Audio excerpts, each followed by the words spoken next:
go. All right, there's the live banner right there. Welcome everybody. Sorry about the delay. Crafting Gamer, good to see you. Hey, look at that guy. I know, right? We have our gentleman Flatey, our dirty campaigner. Thank you, sir. And we're back. We are back. We are doing this. We're gonna do it live. That's right. Now you've been playing through Half-Life again or no? I don't have to. I play it like almost religiously for a good solid while. So okay, because they added new stuff to it. They said.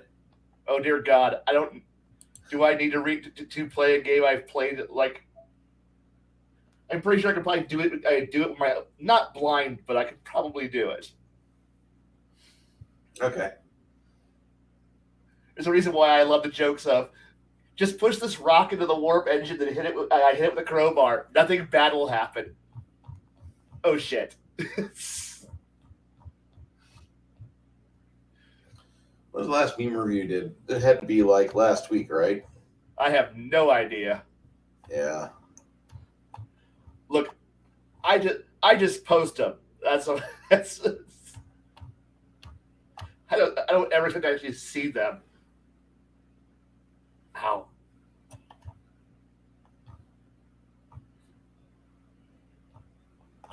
You know, I feel this one. I never drink that shit, use that shit, squirt that shit. I pass right by that shit in the store. My wife, however, she's a Worcestershire queen. She's all about Worcestershire sauce. I'll put it on damn near anything. It's great. That's her feeling on it. Me, I've got honey mustard for that.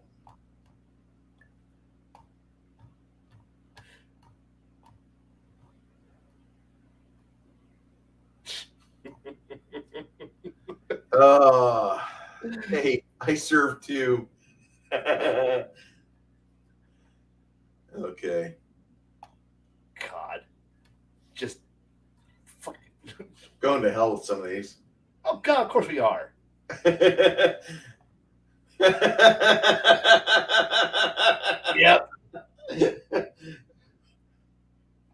I think we've gone back a sufficient distance. Yeah.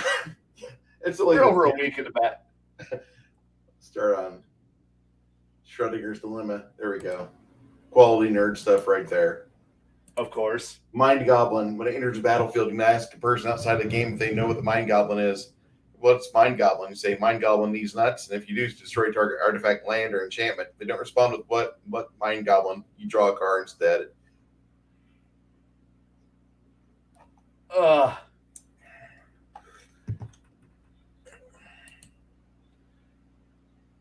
Yeah, I know this was. Yep. For those of you that didn't see that the first time, hey, when in doubt, throw the item.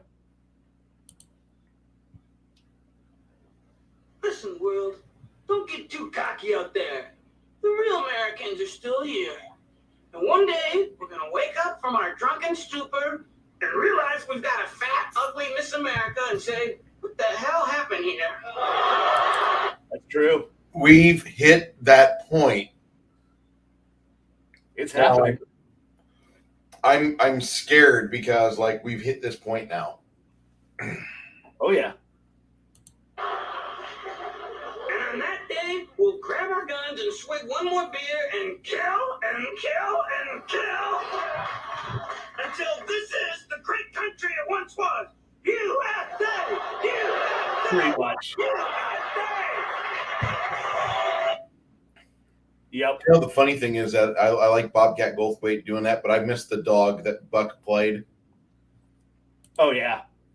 Kid discovers cupboard that brings his toys alive. Weeb collectors.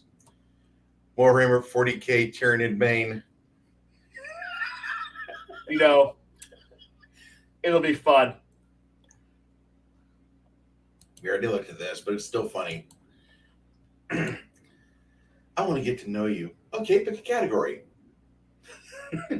Childhood trauma, substance abuse, poor life choices, mental illness, things I shouldn't say, or inappropriate humor. One moment.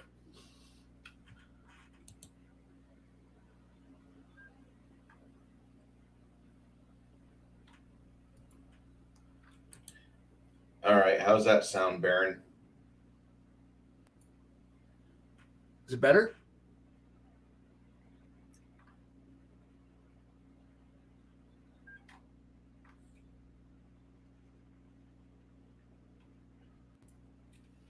Okay, speakers don't work.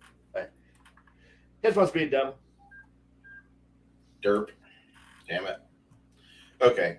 Off to. It's probably on me, right? I have no idea. I think it's on my end. Okay.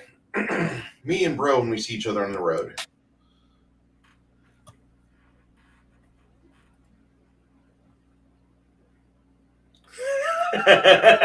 Yes. POV, customer service employees while you're on hold for 20 minutes. I won't lie. With some customers when I'm working the front desk, I'll do that. I'll walk away for a while, and then I hear the phone people go, "Oh shit, they're still on hold."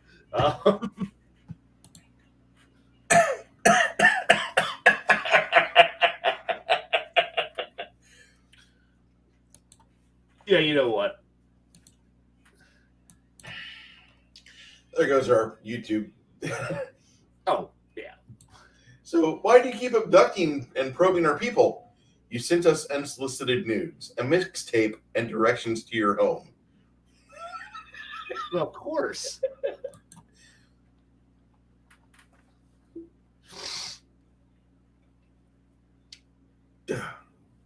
Yeah. Cursed images are cursed, okay? Yeah. Inflation's gotten so bad now it takes 2 Karens to speak to the manager. I saw a lady at the clinic last night. She had the perfect Karen haircut. I've never seen a Mexican woman with a Karen haircut either. And she was a brunette Mexican, not a blonde-haired Mexican. When your 5th wife eats grass from another guy's hand.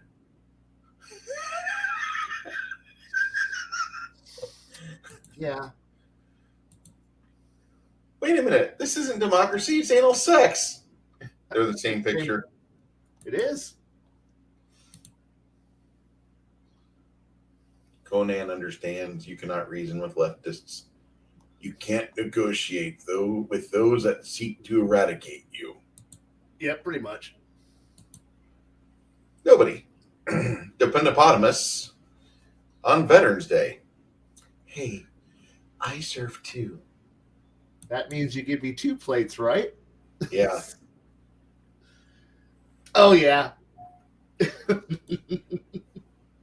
Well, you heard the man. Big, fetch my laptop. We're gonna buy us a submarine. All right, but you're not allowed to name it after your junk. Bitch, I'm buying it. I'm naming it. We both knew this day would come, Oolong. I have long since made peace with this. I'm just Okay, is this the abridged? Yes. Okay. glad we're still alive. Oh, thanks to my submarine, the USS Medic. Speaking of which, Oh, no. I've been meaning to ask. Know it. I friggin' knew it. How does it feel riding my dick? 17 years. 17 years you've been holding on to that one. You know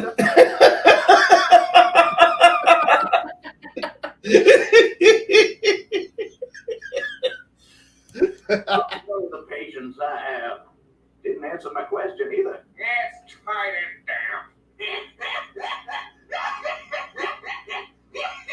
We're gonna die in here.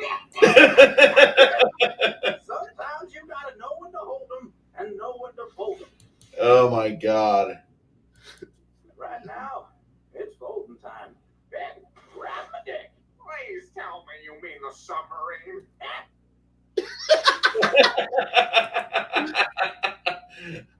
When it's time to clock out and the boss asks if you can stay longer.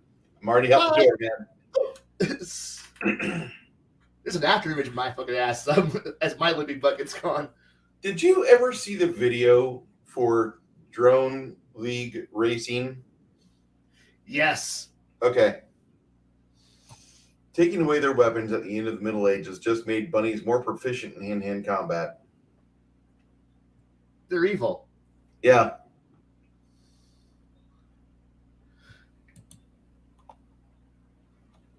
Is this porn? Nope. OSHA, did you just click and not safe for work post? I'm going to have to write you up for that. Yep. Yeah.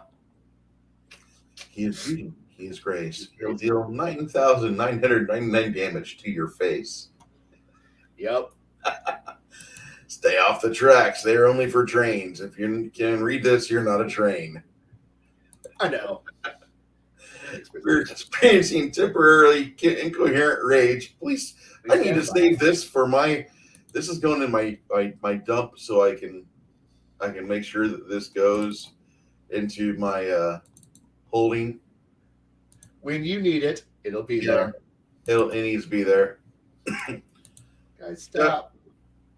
What part of I don't want any more hot dogs do you not understand? Ignore the human. Bring us more hot dogs. Every black lab I ever had thought hot dogs were God's gift to us. Oh, yeah. What if we're misusing a time in our lives? Led Zeppelin. What if love is the only way we can move forward? The Who. What if a disabled kid's good at pinball? Yeah. Me when I try to find the funny. Yep. Because I'm out hunting. I appreciate the go-getter worth ethic, but the lack of PPE is inexcusable. He's a mechanic. He's fixing it. I wouldn't say no to him. Go ahead. Fix it all the way, Yep. buddy. Go for it.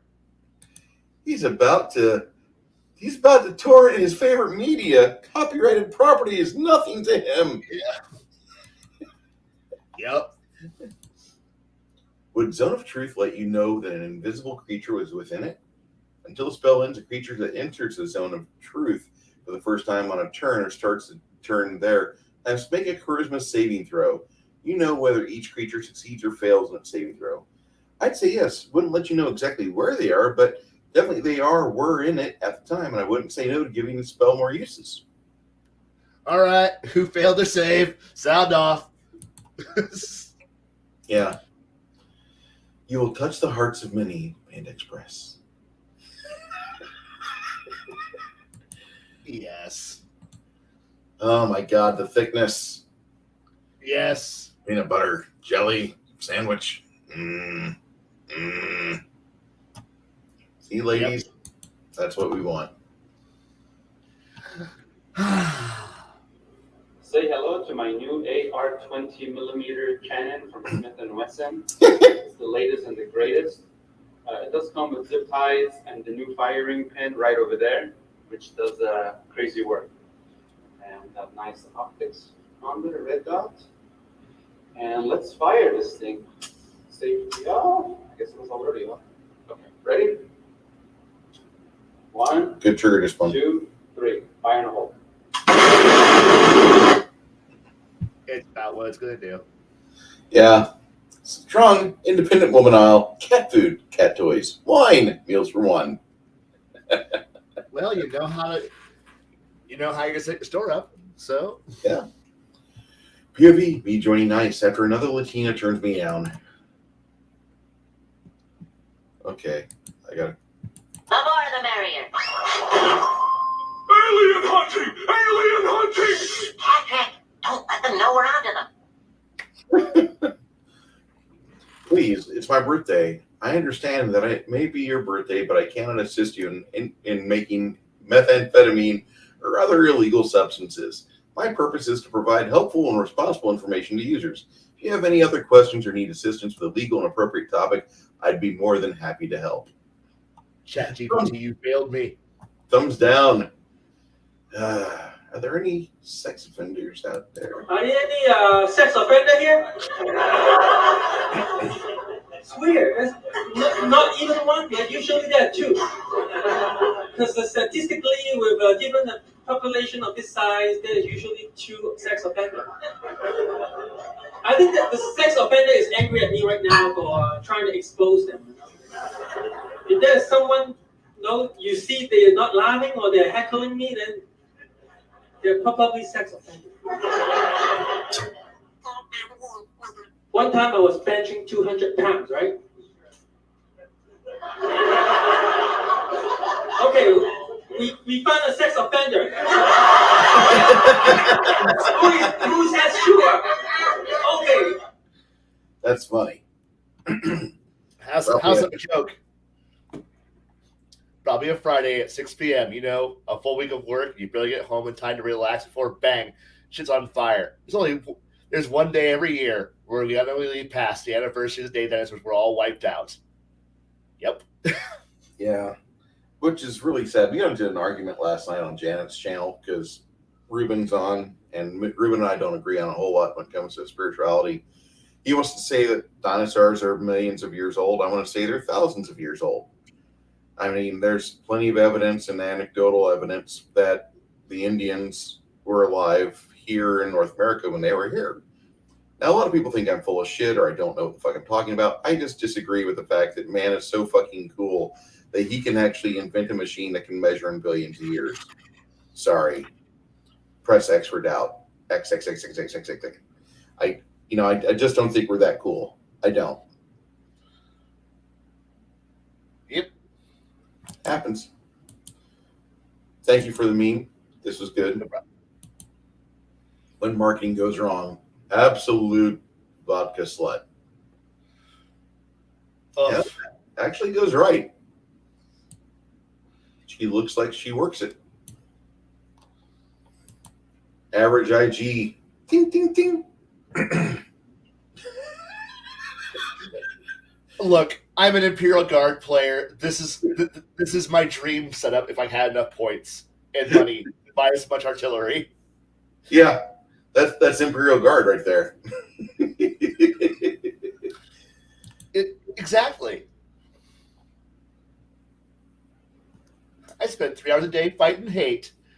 Joke's on you. I spent 6 spreading it. God love him.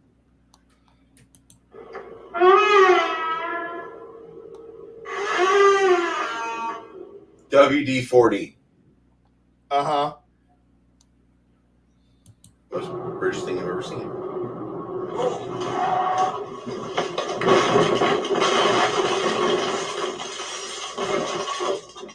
Well, that was fucking scary. Yeah. I'm uninjured.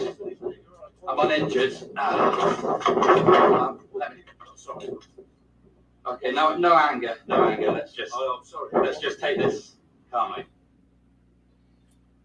What the fuck was he doing? Lost control. I lost control. Veered. Hit a wall. Rolled the car. Okay, I'm like, the placement of this mirror here is kicking my ass. Yeah. Okay.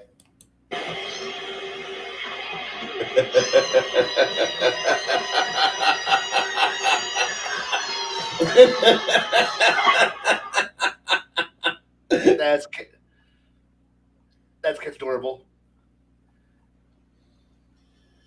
Oh no. God. Our patron saint. Remember, taxes are just a yearly subscription to the country you live in.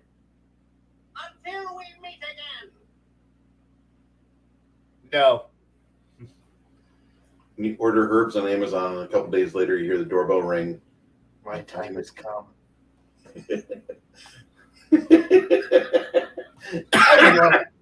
I won't lie. I love these memes. These AI generated nightmare fuel pieces of work. That's great. I don't know where this is, but this is. Is this AI generated? There's been a whole bunch of these AI generated like work nightmares. This is the world's worst dominoes. Okay. Pronoun picker. This is why I don't have a pronoun or have a Discord link to who is that? Kobold Press. First thing they want to know, what are your pronouns? Yeah, get the fuck out of here. I love the Urban Dictionary. Fat, random. Oh yeah. Yep. Oh no. Oh God. What do we get? Is this bad? I'm not sure. I forgot. been a couple minutes. You get in the fucking toilet paper in there. That was a good shit. Oh shit. Spit on the fucking wall. Shit in the fucking toilet paper. Shit. Get you toilet paper, motherfucker. Got a damn like shit. You're a fucking bad.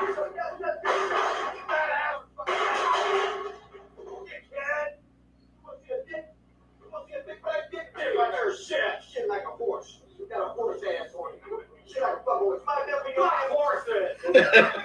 I don't give a shit about this. Did they grab the Tourette's guy and do a video? I think so. I can't make it go away. That's right there. Yeah.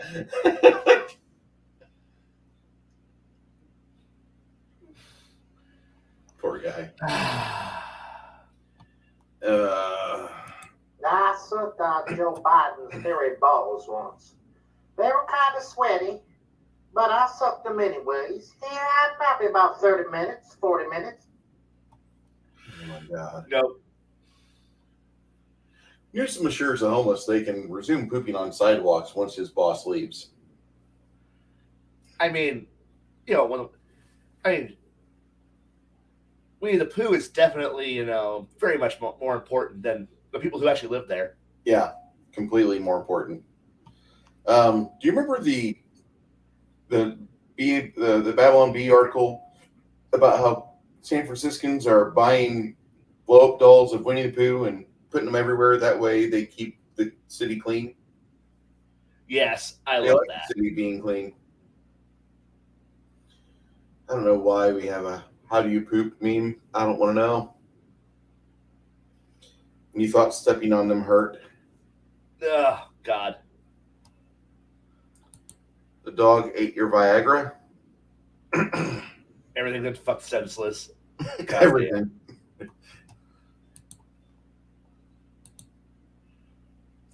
Don't call yourself a K-pop fan if you can't name a group. God damn it.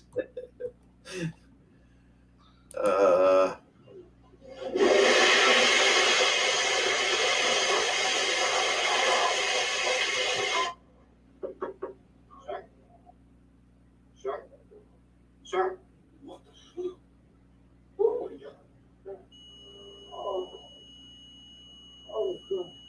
Tinnitus from Oh my God.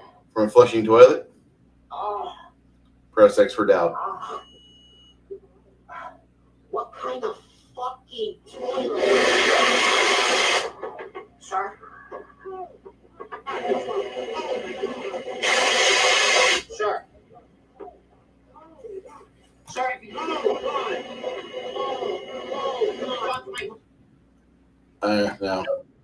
No, I'm not following.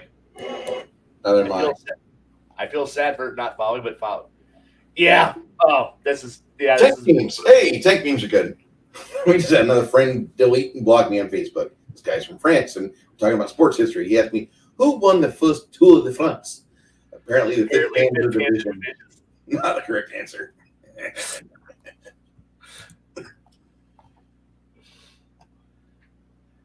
And we all did this as kids. Yes. This is a crack home, not a crack house. Angry Cops is going to be here for this meme. Place the word only anywhere in the sentence. She told the paladin she killed goblins. She only told the Wherever paladin. you put it, it makes the thing so much worse. It does. I guarantee you, it does. It does. No matter where you put it. She only told the paladin that she kills goblins. She told the paladin that she only kills goblins. She told the holy paladin that she kills goblins. It's not, it doesn't resolve well. I know. Space Horse best horror. What's out there? No one knows. Big rocks, creepy things, sticky things, math. Stuff on fire, big holes with math in them. Oh no, what about tentacles? I know. Well, that's all. I forgot the tentacles. I know. It literally costs nothing to be unkind to people. I love you, Duck. That's beautiful. Kids pop Casco Amontillado. That poor kid. I would never let him out if I watched. Leave it there. Just leave it there. Walk away. Yep. You can't expect me to believe a race of people that live in well-ordered homes who spend all day making candy while their evil counterparts hide in a menacing fortress that augurs only destruction. That is completely the correct way to believe how the fucking bugs are, okay? Fuck Yes. these bugs. We make candy. We seek only to kill you. Yes. Did you see that shit that happened in Las Vegas? The practice for the Formula One? Yes. It's miserable. Oh my god. That is literally every coat of arms right there. Yeah.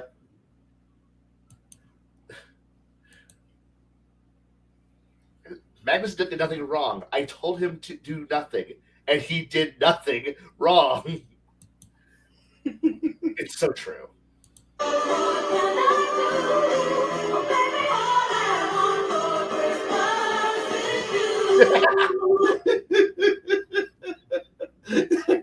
Clarkson just ejects. I'm done.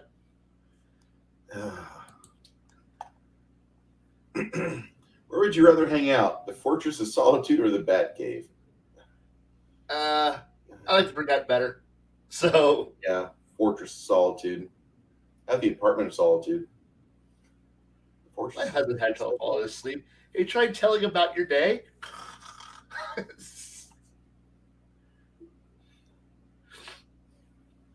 Life hack: turn any sofa into a bed by telling your wife to calm down.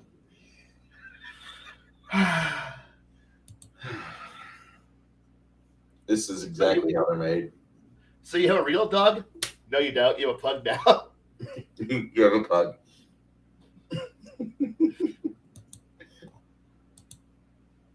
He's showing up every day with fresh memes harvested from exotic lands to entertain the ungrateful peasants. That's true. That is exactly what we're supposed to do. If you're not singing this, anybody who reads as much, probably if they know the song, are in their heads are singing it right there. Yeah. My hands. It's a big fucking meme right there. Yes, Disney. Or Netflix. Oh my god. I don't even know what to say for that poor guy. Good luck. You stub your toe at night, but don't want to wake anybody up. Yeah. Just horror. Funny looking tree.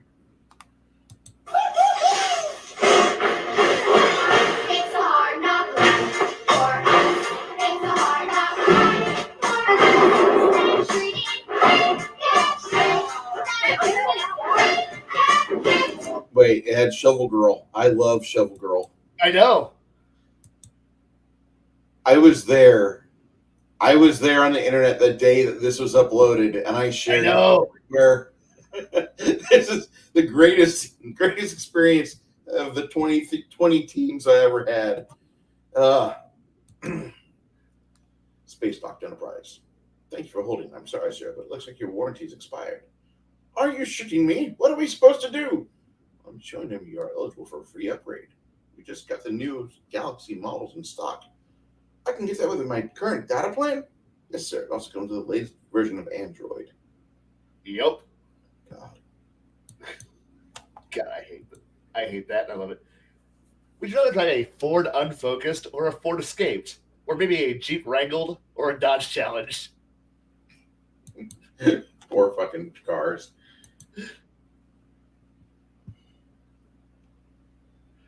Oh. Okay. Nope, no sound. It's now draw her telling me everything's going to be okay. Why do you keep drawing women with revealing outfits and big tits? Because I like fashion and tits, and what the fuck do you want from me? Exactly. I sent you my link of my buddy Machini 90 for Yeah. I hope you enjoy his stuff. He's I not do. bad.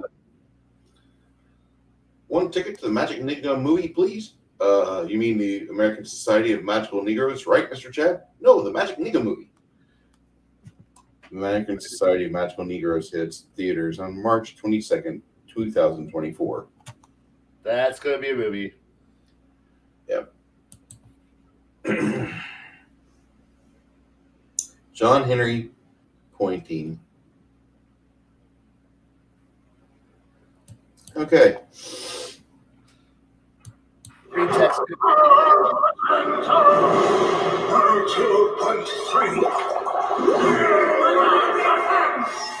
Where we players nothing but chance, and more chance. This sounds not very ultimatriarch, Steve.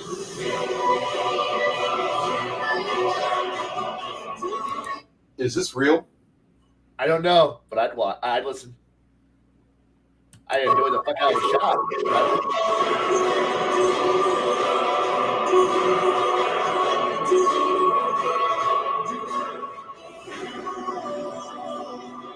I'm sure in some fantasy world, this will be real. I might just steal it from my own campaign setting. I already have weird radio stations, so might as well. Okay, thanks up. Yep, there's your dummies.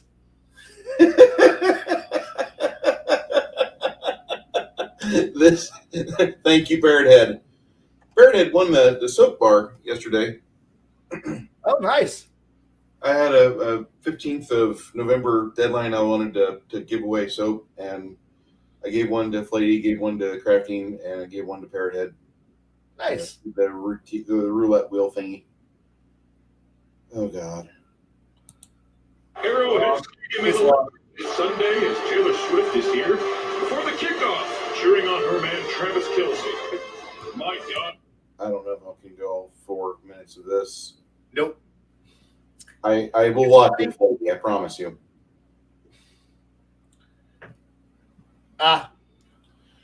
Swifties aren't a new breed of just weird women who wish they were hotter than fuck and have psychotic tendencies. And there's our long tank. This is my favorite meme of the month of November, maybe of all 2023. I laughed very hard when I saw this. I was in the clinic on Rohrsbach Parkway, and I was watching my foot get more and more swollen. And this was like the thing that brought me solace and happiness. Like, even the strange girl who kept looking at me from across the room and asking me if I was okay, when she saw I was having fun with memes, she's like, "Okay, you're not bad." I'm like, "No, I'll be fine." She's like, "Are you okay?" So, if you have water, I take water. But I had an interesting night last night. I didn't get home till 9:30. It sucked. Ouch. But no, the Tog 2 hasn't been for sale in World of Tanks in a number of years. It comes up every once in a while for like a rental or like a 2-day special event buy thing. But at one time, back in the ancient days of the game, it was a anyone could buy it meme tank premium, but it wasn't even that expensive. It was like a $40 tank, and which is expensive, but not that expensive. And because it used to be a tier 5, but it was hilarious because you would see like 12, an entire team of only Togs. And the general, and since it's a full tank, you can put on the side of it HMS, like HMS Dreadnought or some other weird ass fucking British saying on the side of it, and watching this fleet of tanks crawl, Plod forward, because it's so slow. It is, and it's so slow and so big. It is a land ship.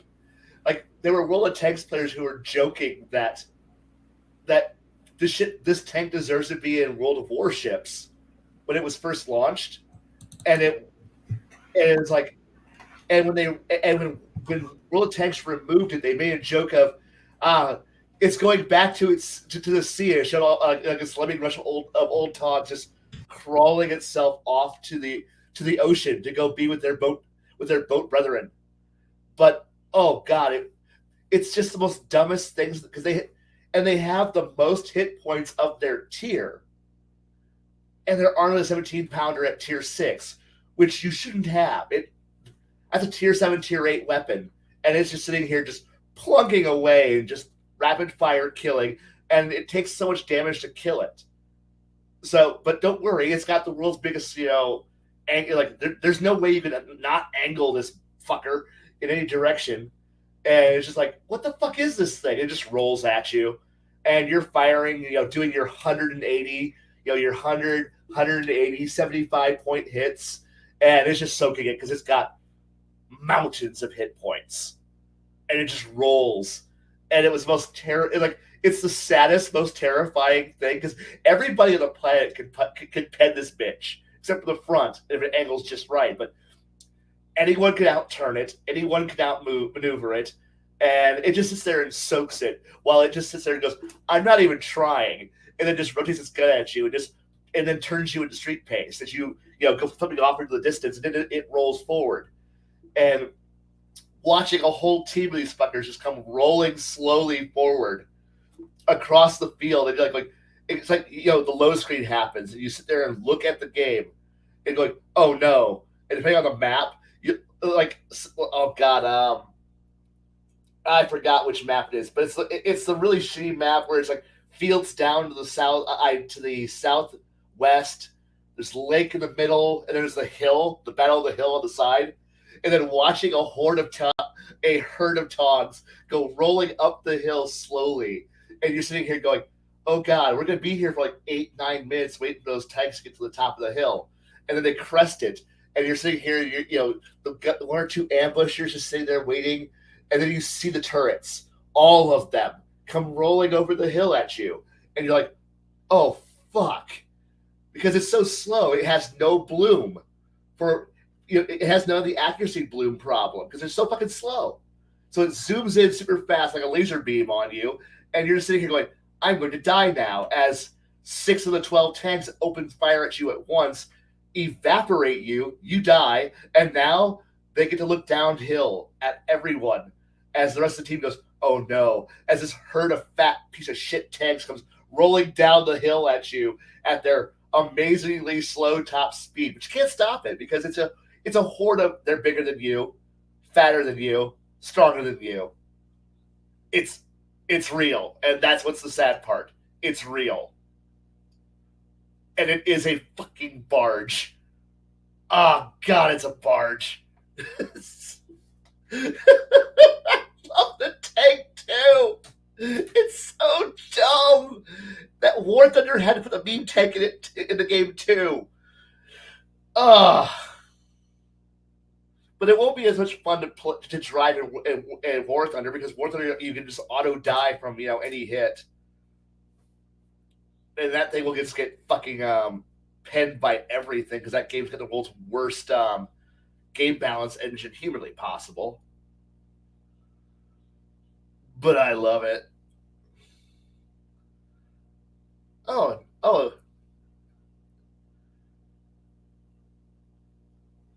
Dear fucking god, it's so hideous. I love it to death, but it's so hideous.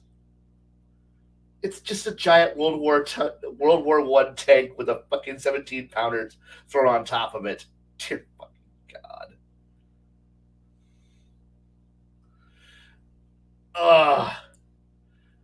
But if you angle it right, it'll bounce almost anything. God, fucking bullshit. Oh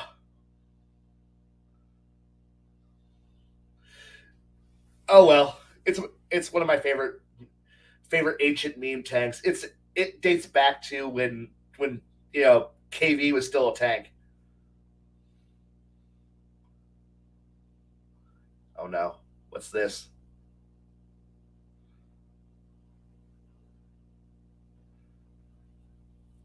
Oh.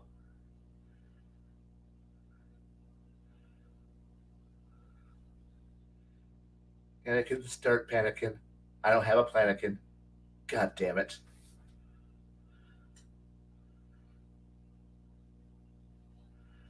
Oh, I think we need sound. Bruce, you're muted.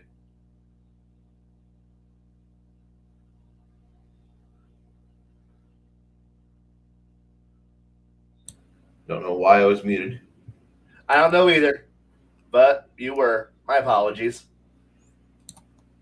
Via Rail proudly displayed its new rolling stock last week. The state-of-the-art air-conditioned cars purchased from the Mexican Railway Company are set to go on stream next summer on the heavily traveled Twin City corridor. Wow.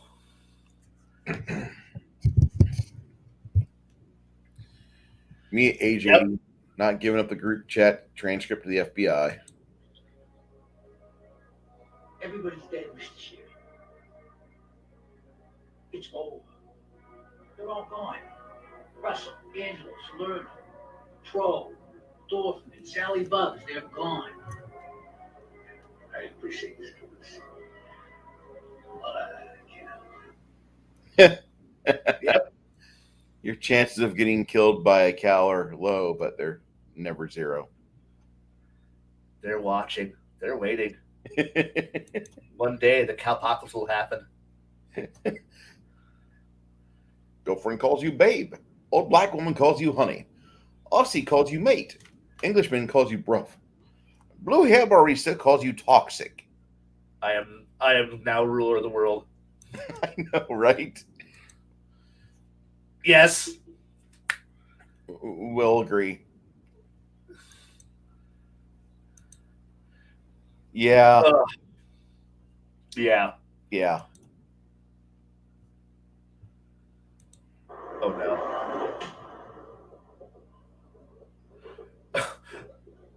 I'm gonna put money on there's a guy in that balloon. Yes, there was.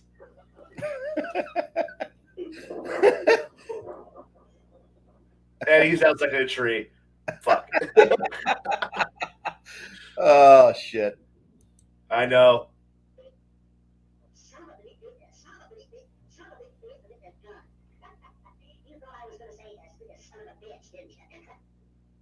Yep. Yeah. If it's working way down. You start with a face, then head, then on down. The towel forgets everything by tomorrow. Yup. Hoy simplemente vengo a decirte feliz Navidad y próspero año nuevo. It's true. We don't fucking. There is not a goddamn thing we like. If you're a mod on any server, you ignore this channel unless somebody starts to do a flame fight, and then you go, "Stop being, grow up. This is me, bitches." Yeah. Right. Imagine training your whole life as a wearer for an elite unit, then dying from a sling rock. Brought to you by the Pseudo Gang. Yeah. Except coin as well as cards. Khajiit, that's modernized. The Ottoman Empire. New race dropped. Do you play Elder Scrolls or no? ESO? Yes. Not anymore, but once. Okay. I keep looking at it. No, I'm not going to play it. Honestly, if somebody was to actually make that gun, I would buy it.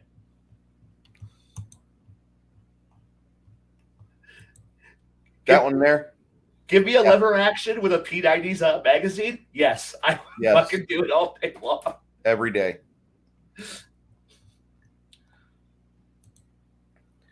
This reminds me of the French battleship. No, it's the Space Battleship Yamato, and I love it. It's the best part is they grayscaled it to go match the original picture. Nice. The word homeowner has the word meow in it. Good luck pronouncing it correctly ever again. Fuck you.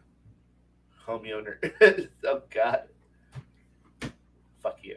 That's true.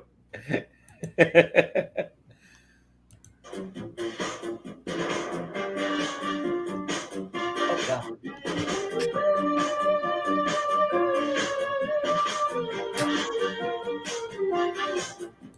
It's contagious. Once one person starts being weird, it's free reign. Now everyone can be weird. Yeah.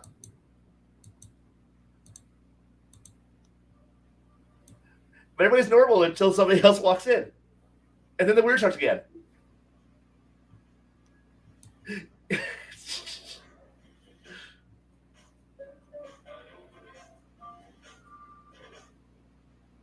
Makes me happy.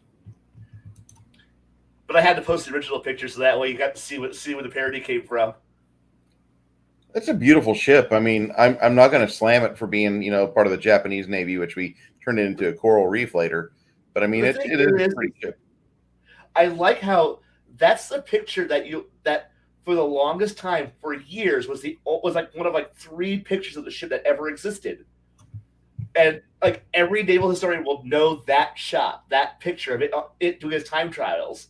And therefore, when the guy did the space battleship version, they managed to grayscale it and get the angle just right to match the historical version's time trial. So that way you got to look like what it would look like. It's the same picture overlaid, so that way it looks right. I just didn't realize that this was the Yamato back or aft, because I never played that far into the game to get tier 10. Yeah. The aft, like, don't worry if you're playing World of Warships, you'll never see the stern. You'll never see the back of a Yamato. You'll kill it before it gets there. Yeah. It's time to cull the herd. Yeah, I agree. Yes. Go home, Sculptor. You're drunk. Yes. Yes, I am. Pen is in my mouth. Did you read the pen is in my mouth? The fuck you did. The fuck you did? Yeah. You pass your death anniversary every year without knowing the date. It's true. I don't see the future. Do you? Nope. There's no physical evidence to say that today is Thursday. We all just have to trust that someone has kept count since the first one ever. Hey. Sugar dice. Sugar dice. Edible dice. Oh, God. Fuck you. What did you just do? I ate it. Scares you the most. Werewolves. Sharks. The unstoppable marching of time that's slowly guiding us towards an inevitable death. Dylan. I'm afraid of Dylan. Good kid, Dylan is. The cleric. New player. Isn't that the class that just heals people? It can do other things.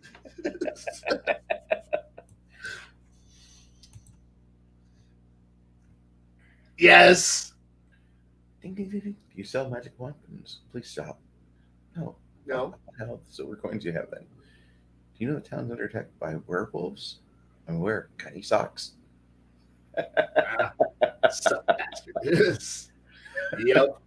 Look, when your GM being a poor piece of shit won't give you the gear to fight anything. You know what? Socks with some change in it will fucking work. Yeah. All dogs go to hell, and all cats go to hell. Bears go to Valhalla. And all peas go to Canada.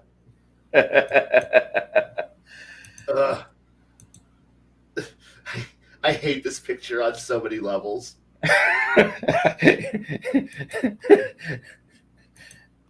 First D&D campaign. 7th. Let's go back to the first. Too late. We're already veterans. We don't want to play. I don't want to play standard anymore. I don't want to play with Mothman and fucking insectoids and whatever the fuck that is. A ghost and an alien? Yeah. Yeah. A gray. Fucking gray aliens. Yeah. In the event of a dog. Pretty open. Put some hot dogs in your pocket. That way search dogs will find you first. That's true. Oh no! Pizza arrives on D&D night. Whoa. The holy circle has arrived. Everyone get a piece. My homebrew game that is visibly a pile of garbage. I don't play D&D 3 months. Bueno.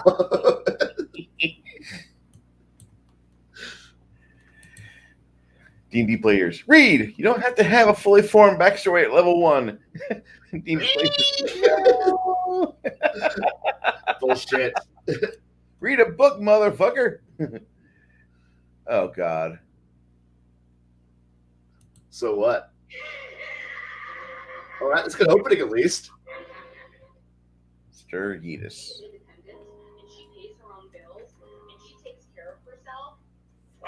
Stop bragging about things that you're supposed to do. Men do the exact same thing as you do, plus more. But you don't see us roaming around the streets beating our chests saying that we're strong and independent men. See, the celebration of mediocrity among modern women is the main source of delusion in 2023. Fuck this shit, I'm out. Yay! Yeah. Oh, God.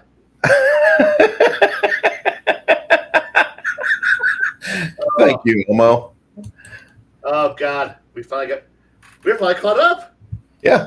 Congratulations. Thank you guys for the memes. And for those of you wanting to know about the Hungar the Starvarian fig that we have in the front room, I'll get started on that later on this week once I get a clear bill of health, because I want to paint that whenever I'm able to sit and paint for hours. Yup. Go to Discord, find a bunch of cool people. We talk about stuff.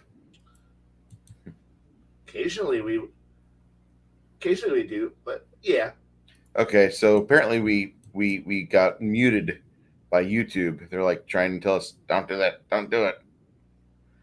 Whatever. Oh, we've been muted entirely? Yeah, we were muted entirely. Aw. Oh well. All right, so let's talk. No one can hear us. That sucks. Yeah. Of gatekeepers.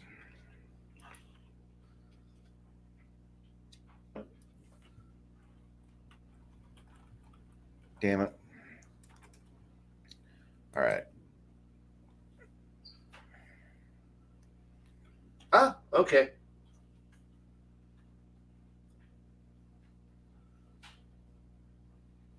Cool. There's 45 fucking gatekeepers on the damn page. Damn it. See, that's a problem about using a very common phrase that's currently in a lot of hobbies right now. Yeah. Okay. I mean, yeah, it's like, yeah, it's everywhere, and therefore it's a good term. But man, is it currently a popular one?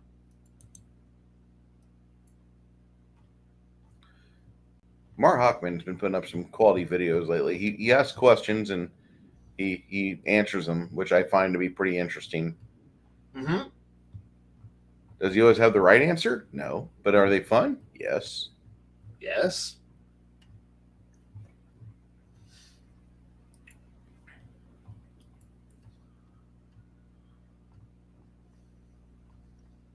That was really good pizza. I'm just saying. Okay.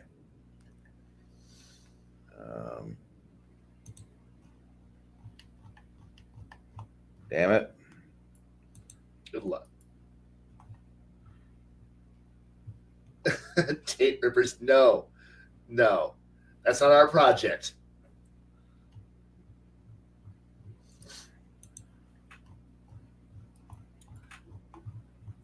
I'm looking for. You know, I literally found it just this morning. Here you go. I found a link. Okay. I'll post it to you in the private chat. There you go. Awesome. There, I actually wrote down a footnote of all the questions just because I wanted to be not be completely caught off guard. Because I watched things. It was amazing. Kinda, as much as amazing as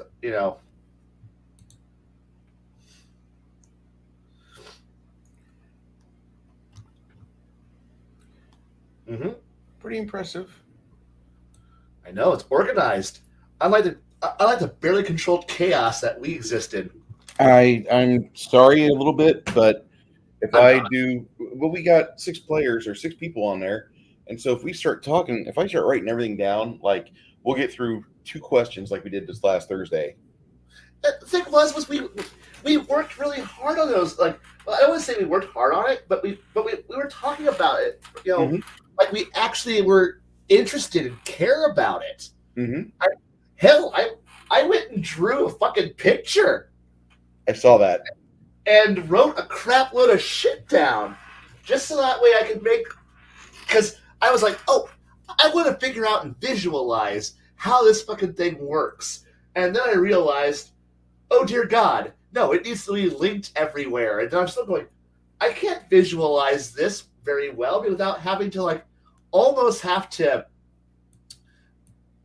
build a 3D model, like, you know, like styrofoam balls and little notes and strings, like one of those shit 8-year-old pictures of the solar system models.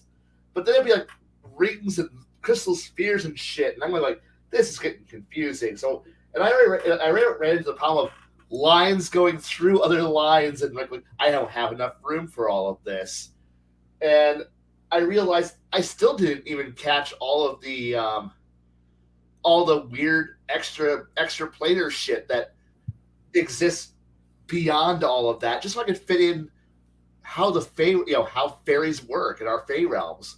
And I'm sitting here going, look, when we all have our own take on things, on questions, and we are actually interested and passionate about it, and it led to me going, well, shit.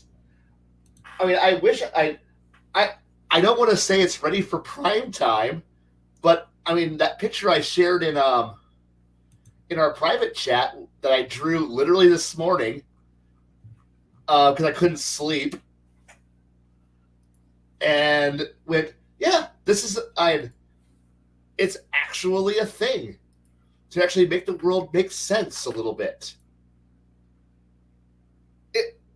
You're right. I do need a murder board. But I mean, hell, I'm pretty sure you can like screen share it, the chat, so that way you could actually show what I threw out there. Just because I was inspired by what the shit that we talk about. And you're right. 2 hours is not enough time for all 6 of us to give really a lot of in-depth answers. No. Don't worry, Flatey. You can always catch it on the replay. Just skip forward 40 minutes. You'll get to the main bit. Yeah, sorry about the delay, Flatey. Thank you for being with us tonight, and I appreciate you playing with us, sir. It's always good to have you around, and we look forward to seeing you again. I actually like having him, and if I ever had like an 8th day a week, I'd want to have Flatey and Six Nations be in a panel. I wouldn't mind, having a time where I can actually join one of the games, but unfortunately, I am the anchor that holds weekends together at work. Yeah. What if are you comfortable talking about your job up here or no? Like, don't say the name of the job, but I mean, are you not doing dispatching anymore or no? Yes, I'm dispatching, but now I also do front-facing work where I actually answer phones and talk to the public. That's a weird new one. I wasn't supposed to be that, but the guy who I was supposed to be training under and being apprenticed to learn how to do the job properly decided that on day 2 to walk out on 40 minutes into the shift. So I've been learning how to have to do. I was thrown into the deep end, and I'm learning as I fucking go. And so it's like, and the regional manager has already come in and said, the fact that you haven't quit on us is a great thing. Is a great thing. Congratulations for actually holding it together and doing a better job than we expected you to do. Because you were supposed to be a dispatcher who occasionally works front counter and occasionally has to go do an emergency delivery every once in a while. But now you're doing way more than what you were supposed to originally, and you're doing it well because no one's yelling at you yet. I'm like, hooray! Because I also run to the warehouse and pull parts, throw them at drivers. It's a fun job, but it's crazy. And you know what? I get to come home every night. That's great. Early, on time. It's great. And I don't have to see a highway. That's beautiful with winter coming. I don't miss the Interstate 474 at all.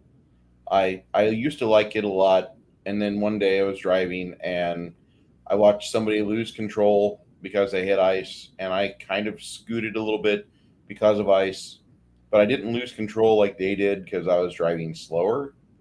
Yeah. And I tended, to drive slower anyway because we're going uphill. I had a Ford, so when Fords lose control, they typically spin one direction. Yep. And so I, kind of anticipate that. And this person was driving a Ford as well, but they just didn't care, and they took their vehicle and they smashed it sideways up against a tree. I decided that I didn't want to do any form of over-the-road heavy trucking, but I was just sitting there. Now, mind you, I'm driving a box truck, so you know what? Yeah. I'm not driving a big rig. I'm just driving a box truck because fuck trying to get a goddamn CDLA without having access to a fucking big rig. Good fucking luck. Oh. Don't worry. I know what to fucking do, but what? Do you have access to a truck? No. Illinois. Eat a dick. Right. Got it. And but no, I'm sitting here about, it's a bad windy day. It's kind of rainy because it's Illinois, and I'm sitting here we're on 74 heading to Bloomington. I'm sitting about, 4 or 5 car lengths behind a semi because, I want to be able to stop when he stops. And I watch this big rig just kind of start doing the little wobble that bad shit's about to happen because something probably like wind caught it, something broke loose probably in his trailer. I don't know what the fuck would just happened, but I'm watching the you're about to fucking lose it wobble. And I'm like, I slow the fuck down at this point because I know it's coming, and watch him try to recover, and then proceed to whip it. I overcompensate hard to the right, and then drive through the barrier. And I watch the truck disappear down into a ravine. And I'm like, you know what? And because there's debris, I can see shit, and I'm like, oh fucking fuck. As as all I can see is sticking up, visible is now the back end of his trailer, and going, oh fucking shit. Yeah. Because what the fuck? And I was sitting here going, this is I-74.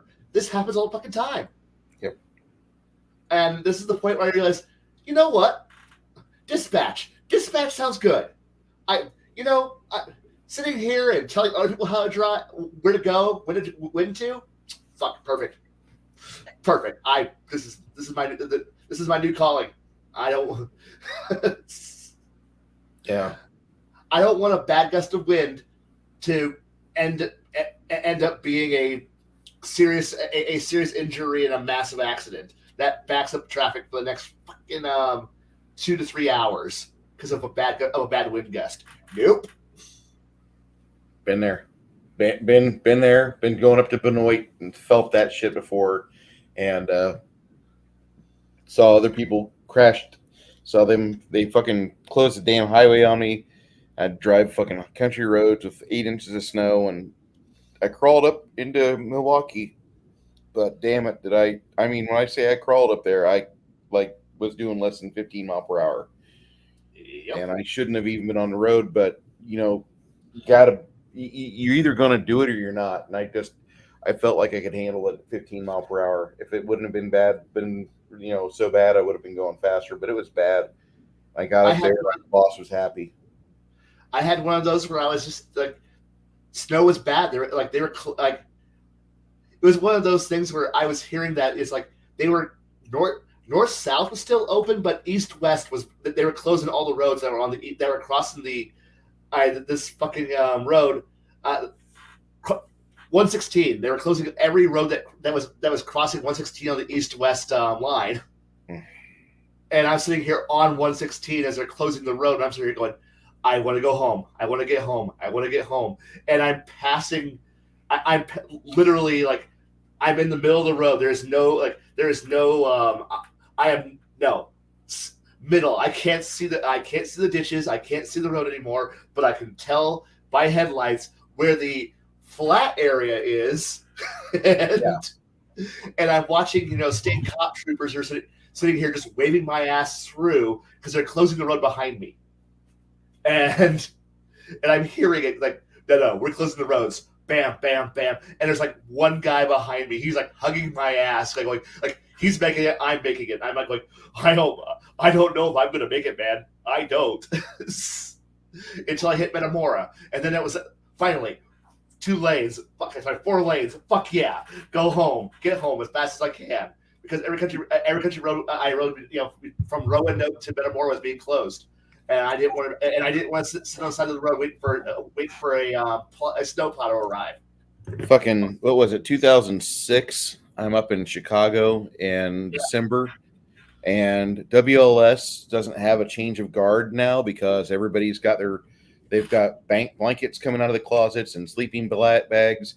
They've closed off the center of Chicago. I'm going in Chicago, get loaded up as a flatbed, and the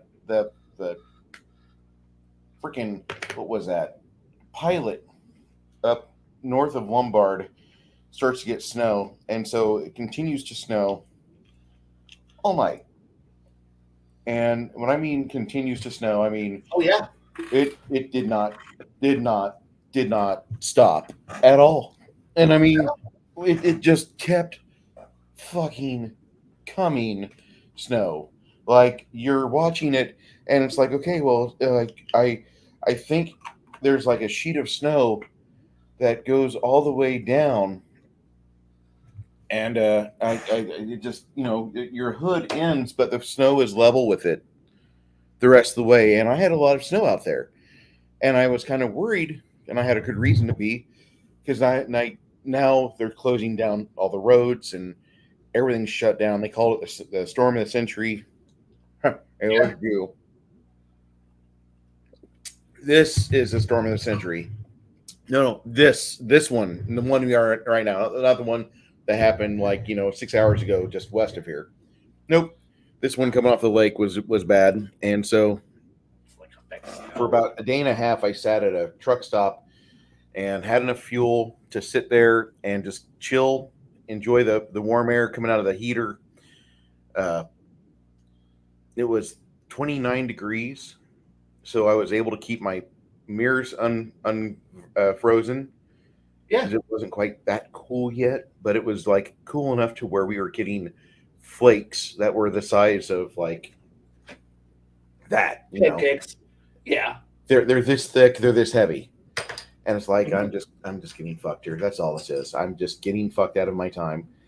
And so I sat there and I waited. And once it all was finished and 36 had passed, I reset my hours and went to town, got things picked up. I had to get up to where I could find a way to shovel my freaking flatbed off.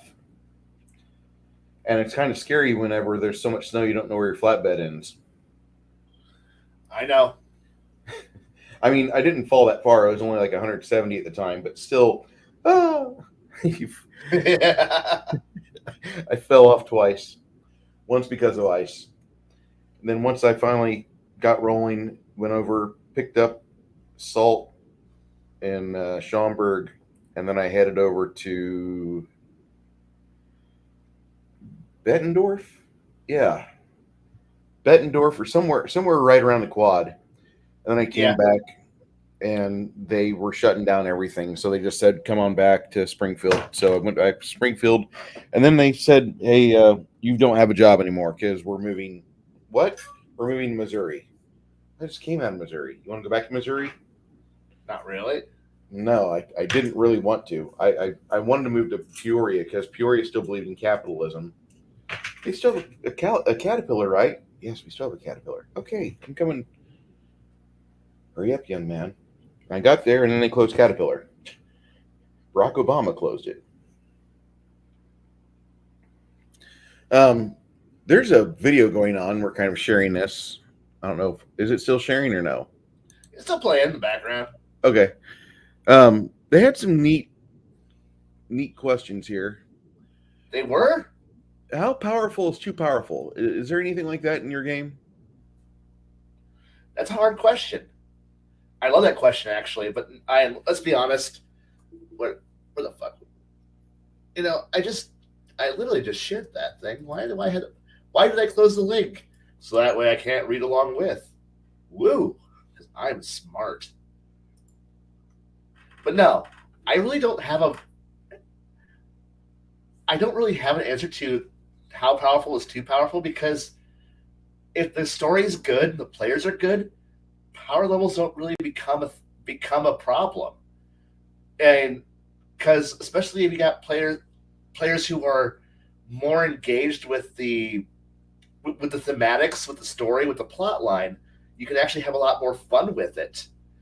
I think it's just the fact that I guess I've consumed enough other forms of media to understand that that there is no such thing as too powerful. It's just simply the scope of what you do changes, and I don't think that. But then again, I also don't really run games in the same way that most other people do. I think it's because I think about it in definitely more different game engines, different ways of playing. But no, I don't have a problem with powerful is too powerful, because I guess it becomes there's a certain point where characters become. I'm used to characters in games that allow for you being able to be a more rounded character who's able to actually function as a person rather than I consider it. I understand it's a design. It's a game design mechanic where each character is supposed to be a component to a machine, and you try to make sure you pick the right meta combination of class, race, and you mix it together to the right combination to produce the thing that you need. The party that handles the problem, that takes care of things. But so you never have enough skill points, you can never learn enough skills, you'll never have enough abilities to handle all things, because, well, if you can do everything, why do you need a party? And I'm like going, because you're a person. You're a person who should be able to function and not drool on themselves or not shit themselves. You shouldn't need to have a den mother who tells you to please wipe your ass, sonny, so that way your barbarian knows to actually do his job and do something more than just simply I sit here and drool until it's time for combat. Then you shake me up and push me out to combat. I also love small animals. He's got animal handling. Don't you dare talk to me and my 4,500 wolves that I feed and take care of. And they're all combat trained. And you're like, okay. And fighter, what do you do? I'm stoic and loud and brash. Yep. And that's integral to how a lot of other people and other players, a lot of the standardized games that we play, where you're not a functional person. You can't. There's can you talk? That's diplomacy. I can't. Can you lie? That's subterfuge. I can't do that. I only have 2 skill points. And my intellect's too low. So I will only have 2 skills. All right. And I know there's some people out there who are like, well, this is why skills are stupid, and this is why you need to have, my character just knows things. But what's the limit to how much you know? Well, I can just say I know. Within reason. And this becomes the argument over, of course my character knows how to start a fire. Do you? Of course I know how to climb a mountain. Do you? Of course I know how to do this. Do you? Well, I can. I say I can. And now we're back to playing with children, playing make believe. Bang, you're dead. No, I have a force field. That stops your bullets. No, this is magic bullets. So they penetrate your force field. Well, I also have super dodge. Well, and super dodge only allows you to dodge your magic bullets. Well, my bullets will have homing, so they can negate your super dodge. This is what it becomes when you're playing with a bunch of people who whose highest point of gaming is children's make believe and Mother May I. GM, can I know this? I don't know. You do already know how to do everything else. Yeah, okay. And then they complain about, well, why, if you can learn every skill and eventually become good, why would you need other players? I don't know. I can just pull crap out of my ass and go, I know how to do everything. Of course, I suddenly am able to do everything. It's the same fucking problem. So we end up going back to, well, you only got 2 skill points plus plus 1 for being human and plus your intelligence modifier, and because you're the fighter dump statted his intellect down to 8, he's only got 1 skill. Hey, I know how to not crap myself. Good for you, fighter. What do? Ride horse. And can you take care of your horse? No, I can ride it though. On 1 skill point. Thank God you're a motorcycle man. Yep. That's one thing I made sure I did with my game. I can't stand it whenever I play a game and the fucking fighters only have like 1 skill point. Like, no, you need to be better rounded than that. You get at least 2 or 3, preferably 4. You have the human fighter. The human retard. I can do 2 things: animal handling and my ride. So I can feed my horse and ride my horse. Wow, that's what you can do. Yep. Everything else, I need to have someone else do it for me. Den mother, help me. The wizard and the rogue look at each other and go, it's your turn. He's not my son. He's your son. Ah, fuck. Good boy, a good retard. Time to go off and go somewhere else. Don't talk to anybody. Don't do anything. We're about to go into an RP situation. Don't interact with anyone, please. No promises. As you roll him off into a little cave, put him in a little red rider wagon and go, just stay here while the adults do all the talking. Okay. Is it initiative time? No. Okay. I'm gonna sit here waiting for combat. I'm gonna vibrate until I get combat. Autistic raptor screeching happens.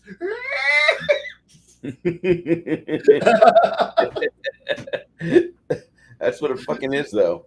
It is. I love my friend Greg, but Greg plays the character just so he can have combat. It's like, why are you in the game?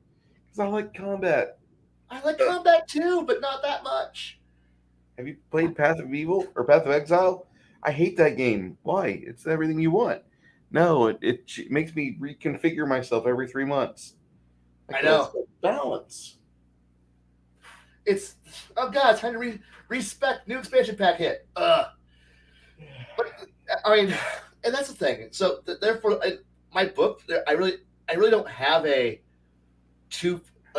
So getting back to the actual point here of well-rounded characters, you find out that eventually players will naturally evolve into their specialization, the thing they're good at.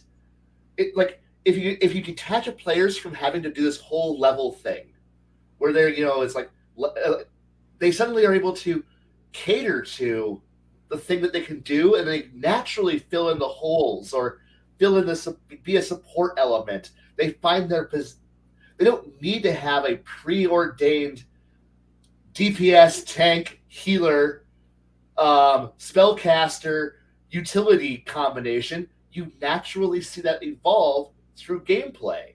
And low level is where you need to have that union, but as the game gets to higher level, you start to see this thing where everyone has figured out their role, their position. They figured out and not just in the party, in the world. because that's actually more important at a high level campaign. Is not where do I fit into the raid group. We're doing a dungeon crawl, and we need to be able to because I don't do dungeon crawls very often, and when I do, the dungeons are very short because because anything's a dungeon. And it's literally the truth. Anything is a dungeon. Anything is anywhere you go can become a crawl. The slums, narrow wooded clearing that's got some side clearings. That's almost a dungeon right there. The basements, a tower, a castle, anywhere where there's a doorway, a gateway that blocks travel, that leaves you that leaves unknown past the gate. That is a dungeon. And they can be short, they can be long. I love people who do mega dungeons, but the thing is that it's part of the greater world. And by mid to high level, you should know your place in the world. You should already be thinking about how your actions interact with the rest of the world. And the thing is that as you progress, the scale of what you interact with also, and not just like bigger threats, bigger problems. Like there's a certain point where I put so much damn logic and knowledge into the foundations of my world, the myths, like that shit I threw up in my channel about the ancient foundation, the ancient three races and the whole beginning of the universe thing. That's the kind of stuff that you don't throw at players at lower levels. You start to hint at high level and go, hey guys, if you're ready for a bigger threat, a bigger story, here's the breadcrumbs. Here's the elements of things that can get you to a greater story. Here's the other realms of existence. Here's the titans, and here's hints of the captured titans who might escape. Here's hints of a primordial threat coming back into existence. Here's the signs of the people who created the dragon starting to return. Hey, there might be dark mirrors of the four elemental planes starting to manifest. There's so many things that are out there that could start to become in the realm of high level that, where one creature that comes walking out there, your Onino Akuma shows up. Like, what is that? That's the head, like one of the head demons of the forces of Fu Leng. One of these creatures is enough to bring a high level party to a halt. It's the Japanese Baylor, for God's sake. Yes, it's the same fucking job, same fucking role as the Baylor, and how one of these things can bring a party to a halt.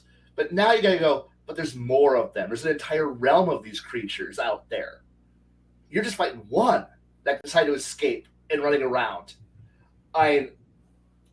It's that thing of, it's not just the fight, it's literally everything else attached to it. And you can start bringing in greater threats. So there's no point in saying, well, what's too high? Too high is when your high level characters have no motivation and stop adventuring, like where they all go, I choose to retire. I don't force retirement. The players choose to retire their own when they go, you know what? I've seen too much blood. I've killed too many people.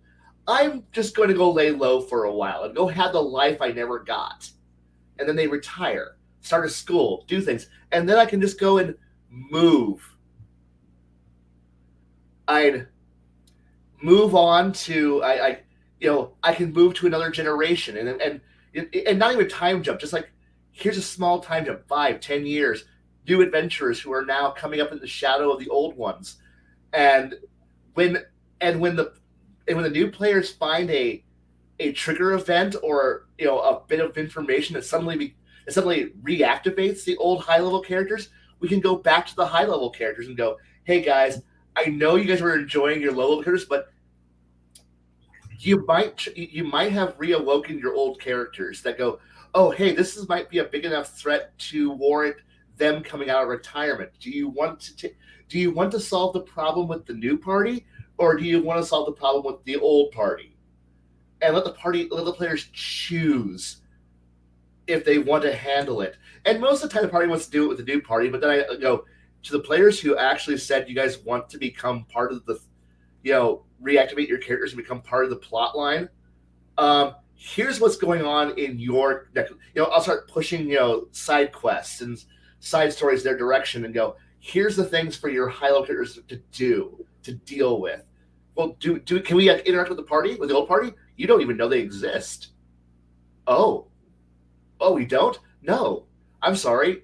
None of them have connections to you, because I don't really allow that too often, unless you're playing like the child of, and even then they're gonna be like, Sonny, that's your problem now.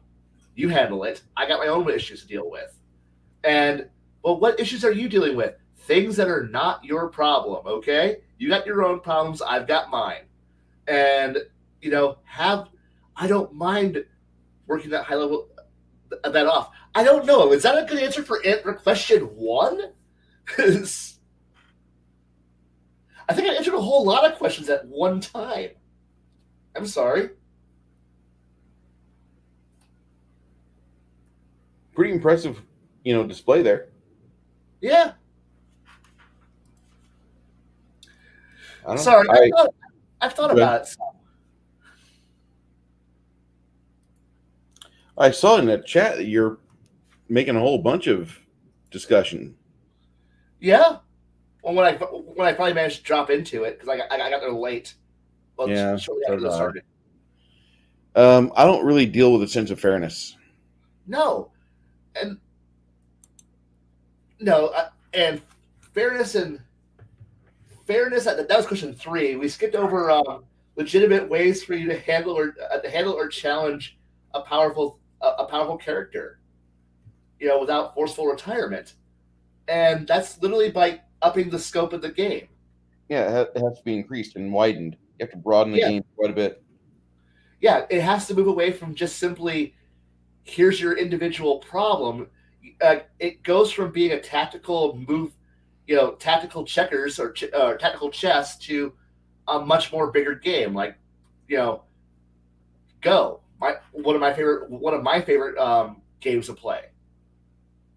I'm a Go player, so okay. It's like I think Go's great. Chess is just like, I'm okay at chess, but I'm not great, because I don't know. I got my ass beat by one of my exes a lot, because she was a good chess player. But yeah, no, I don't really believe in fairness, and the thing is that really comes back down to, I guess to hit fairness again is that that idea that players choose their specializations, and eventually they become rounded characters. I do give ways of learning. If I'm playing a level-based game, to learn skills, I definitely pull a page from Traveler, where if you spend enough time, you'll learn skills. And it's like, you may not. Yeah, what's that? You're good. Yeah, so players do become well-rounded, and they do shape themselves into what they want to be, and they start to figure out how to exist without having to hold hands and attach bungee cords to each other. So that we're never apart. He our brain, he our talkie person, and we move them. And that's that's not a very fun group to try to set in a dynamic world, because at that point, great, now all we're doing is talking, and none of us, we didn't build our characters towards talking, and this situation requires problem solving skills, organizations, and how to actually function as a human being. And watch half the players who don't know better sit there and just go, you don't know what to do. Fuck them. But the good players, the ones who can hold a game together and make it to high level, they've made connections, they've made friends, they made deals, they made bargains. They start to find the various hooks, because there's no way one player is going to find every single plot hook and do it all simultaneously. fuck no, the world's too big. The world's too big. You don't have enough time to chase every single plot hook. So you find the one thing that interests your character, and you focus on that. But what if the plot line? What was that? Sorry, you're saying, Bruce? No, yeah, you focus on the plot line. That's one way you definitely increase the scope of the game, is that you make the fucking world matter to the players. I know, and the thing is that because I have plot lines that involve werewolves, I have plot lines that involve vampires, I have plot lines that involve fairies and other weird outer creatures. I have gods running around. I have terrestrial and celestial gods. I have the incarnate. I've got four fucking forms of demon realms. All of them want to have influence. All of them do shit. I have various just terrible things. The afterlife exists for a reason. I mean, all of this stuff is all happening on top of all the various real world shit that's all happening. The politics and terrestrial mundanery that is just normal life across two different worlds, multiple nations. All of them got things that are going on. All have goals, and the best part is that 4/5 of it, like hell, 9/10 of it, I can just throw on a back burner and go, it's just there. It's running. If you want to look, it moves. And every once in a while, I'll do vast regional updates to go, this is what's going on here. But as a party chooses to interact, you zoom in, the detail refines, and then suddenly they're like I'm interested, because I have this grand, wonderful culture for this one group of naval-based trolls that are very high-cultured, intelligent trolls who sail on pirate ships. And the party just kind of goes, we don't want to fuck with that. And I'm like, that's a fair question. So they actually just give a wide berth to that part of the world where these naval trolls exist. And they all go, it's so weird. We don't want to interact with it because it scares us. Like, what do you mean? Trolls that are very well dressed, very well spoken, and they sail on ships. This sounds like trollish England out there, and we don't want to fuck with that. They're on an island. Leave them alone. We don't deal with it. We deal with them very peacefully. As long as they don't come out of their island, we're fine. And I'm like, that's fair. That's fair. Because they're all fearing the one day it's going to be. They're going to go out there thinking they're going to be all haughty, going, "Ha, it's just naval trolls," and they're going to go out there and fight. You go sail into it, and then they're going to go, "Oh shit, it's fucking Troll Nelson," and we're all going to get our asses beat. And I'm like, you're not wrong. And but that was a case of the party at high level looked, saw what was out there, and went, nah, leave Troll England alone. And then they went back to their back to their shit that they're doing elsewhere, and I was okay with that. And that's actually one of the neighboring powers to the campaign that I ran that one shot for. To the kingdom to the nation that you guys are part of. They every once in a while they send a boatload of gold food and a note saying please don't sell opium in our lands anymore. And the trolls go, fair enough, and they go out and leave you guys alone. It's part of the yearly budget, and I was gonna look forward to throwing that question at Shadow if he was still part of it, going Shadow, how are you going to handle the troll appeasement plan? And have him go, well, fuck him, because I know how he would have gone with it, and fuck it. Why are we paying not England to leave us alone? And I'm like,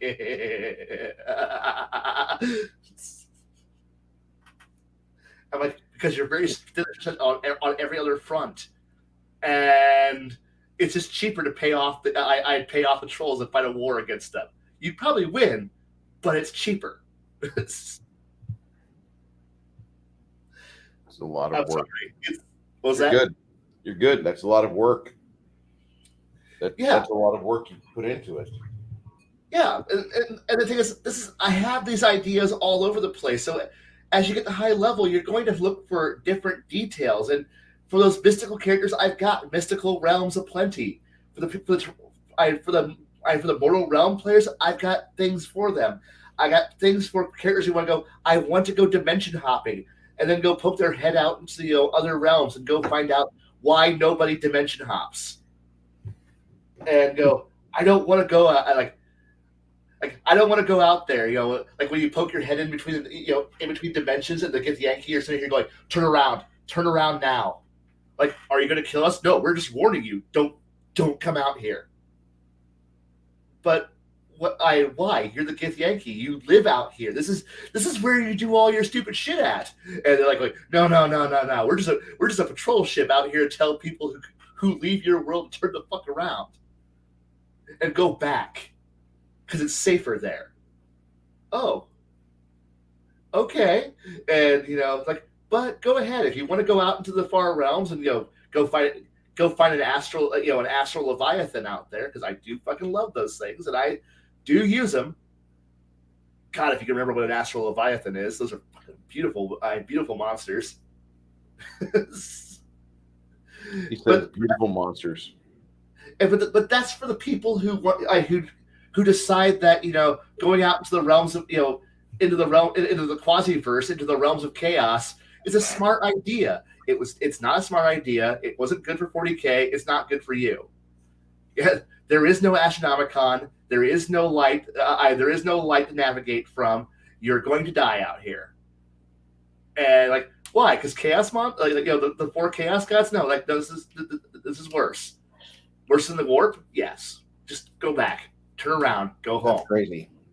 It is. Well, because the warp is dumb and weird and chaotic because it's badly written. I've played around with mine.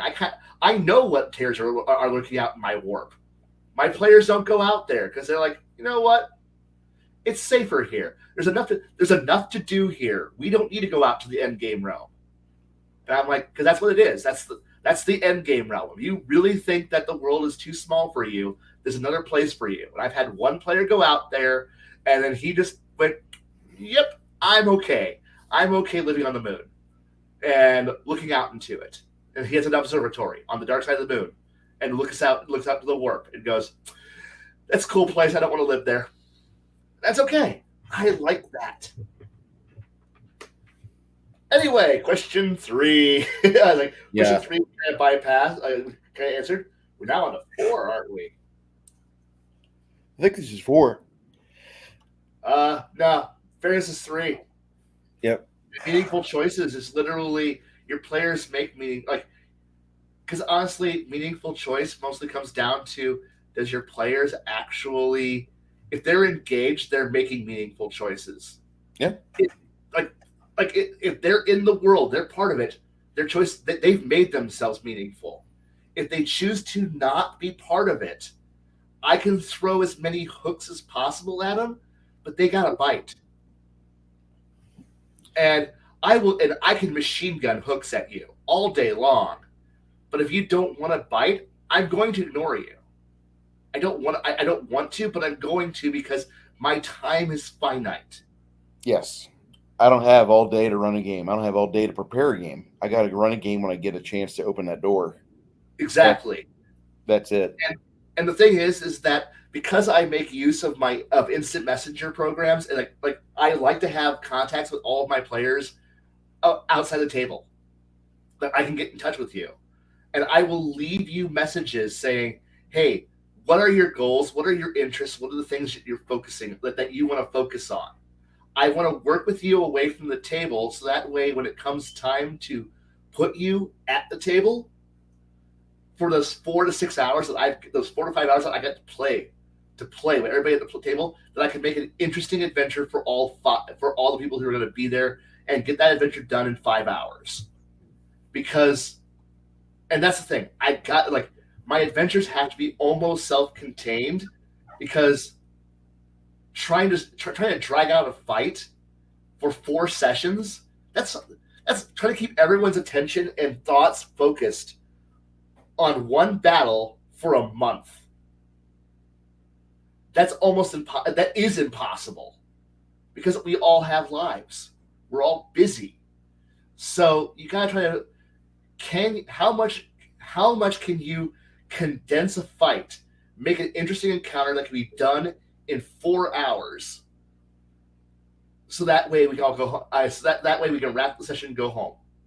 I would love to run longer. I would love to go back to being able to run for 8 to 9 hours like I could back in my youth, back in my 20s and early 30s when I had everybody just come over to my house on a Sunday. But nobody's free anymore on a Sunday. I can't start my game at noon, bullshit for an hour, and then end the game at 8:39 p.m. on a Sunday. God, I would love to do that. Yeah, I can't do that anymore. I can't run my old school 8-hour games. Those could get so much done in one session, and I don't fucking care at that point. But these days, I got to do it after work for a 4 to 5 hour window. I have to get everything done that I want to get done in 4 hours. That means build up to a fight, encounter build up, fight, incoming fight, prepare for fight, wrap up in 4 hours. You got to be concise and on the ball. And when everybody knows their shit, you can do it. You might even get 2 fights in a single night. God, but you're doing it with 13th, 14th level characters. It's fucking difficult nowadays. And the thing is that you gotta really realize that combat is rocket tag. I mean, it is because of the amount of focus fire, the amount of damage that players can put out at high level. Mm-hmm. Or how they can just circumvent with spells or damage. If they focus fire on any one target, it dies. Yeah. And it dies fast. And if the enemy focus fires on a player, players die fast. Yeah, it goes both ways. Yeah. And especially at high level where your ability to hit and damage is if that is your focus, your amount of damage that you can put out is insane. To the point where, and of course, you don't want to instantly die, so you try to buff and build up your own defenses to high enough level that you can survive yourself. We've jokingly, me and one other person who put too much thought into this shit. After all, I built off the top of my head that plus 21 at 8th level to a skill check characters that you asked me for. Yeah. And did it off the top of my head. That wasn't even trying that hard. No. And like I didn't skill focus. I didn't fucking do anything weird with it. That was just characters good, go. And they didn't skill focus. But because they were specialists. But the thing is that it's almost a dreadnought problem where you design a battleship to be able to fight itself. So you build your attack, so you build your AC to be able to stop yourself, so you don't one-shot yourself with yourself. So it's like if you're carrying 16-inch guns, you build armor that can stop a 16-inch gun at 10,000 yards. Same thing with building a character. I hit like this, I need to be able to dodge or block or parry or soak at the same rate that I can dish it out. So that way I don't die for myself. But the problem here is that like 2 dreadnoughts duking it out, 2 ships on the line fighting each other, everybody else is fucking going, we have no way to keep up with that. And at that point, nobody wears armor anymore because we're all going to get hit anyway, so why fucking try? And you find alternate ways of not dying, like not being there, not being seen, finding cover, finding ways of boosting your hit points and soak, find damage reduction. You're going, I'm going to get hit, I might as well mitigate. I mean, but the thing is that at that point, you're kind of shifting, well, obviously if I play rocket tag with the party, where I let everyone gang fuck all my encounters. So either I gotta throw the greatest time sinks in the entire universe. Because remember, I only got 4 hours to play. I don't have time to run, and I don't want to run 4 linked fights in a row to stretch out being in this dungeon for to clear out 5 rooms for the next for the next month and a half to clear out this thing. So that way, when they get out of the dungeon, they have no idea what the plot is anymore because they've forgotten it. It's been almost 2 months. What were we doing before we went into that hole? I don't know. Hey, Players have been, oh my god. Okay, I just gotta say that my players have been fighting giants so long in the other campaign. Yeah, they forgot who started the fight, which was the hobgoblins. Yeah. That's And the the thing is, problem. I ran into this problem where I ran one of these fights where you need to string together 3 fights before you get to the major fights. That way you burn off resources. Mm-hmm. Well, I tried to do that. It took me 3 sessions to get through a day. Almost a month to get a month of real time to get through a day. So that way I could burn off enough spell slots and resources and healings and other things so they could go fight a meaningful encounter that was an actual threat. This is back when I still tried to do this shit the way it's supposed to be done. Mm-hmm. And that's when I realized, and they still beat it because of course they beat it. They're players. They're smart. They've been conserving their big guns for the last fights, but they've been, but they get out, barely, they eked out. A lot of people are wounded and hurt. It's time to rest. And then came the most dreaded question on session, hey guys, we've managed to beat the boss. Next week we'll come back and it's now been a month. The dreaded question came up. What were we doing before we went into those fights? And then I realized all the narrative momentum died. Yep. And the story now had no point. Like it took time to rebuild up the speed to get the narrative going again, because we did combat for almost a month. It was just combat, move to the next room, problem solve, next combat, problem solve, fight the challenge, figure out the challenge, move to the next combat, and this happened over and over and over, and there was no end to it till they beat the guy, and then they realized it's been a month, and we're now on day 2. Yep. And that was a wake-up call to me to go, this is dumb. This is bullshit. And at this point, I started to just tailor my fights where, no, the game needs to be more focused on individual challenges. I'm sorry, the challenges need to be focused for each, here's something that each person can bring to the table. Each component can bring. This fight isn't meant to be a fight for the whole party to run a train on. Sorry, fighter rogue paladin combo. I'm sorry, you don't get to do a 3-way on the boss. Sorry, you don't get to do a 4-way gangbang on this fight. No, we're gonna do sorry, this is a fight that's gonna be for predominantly these 2 people. Or hey, there's enough challenges that I'm going to break the combat up into smaller chunks that are manageable for each person to have a moment to shine. Which at that point, it became quite literally, I realized that was literally how L5R did mass combat. Fights become mass combats at that point. And I just go, here's your moment for your character to shine.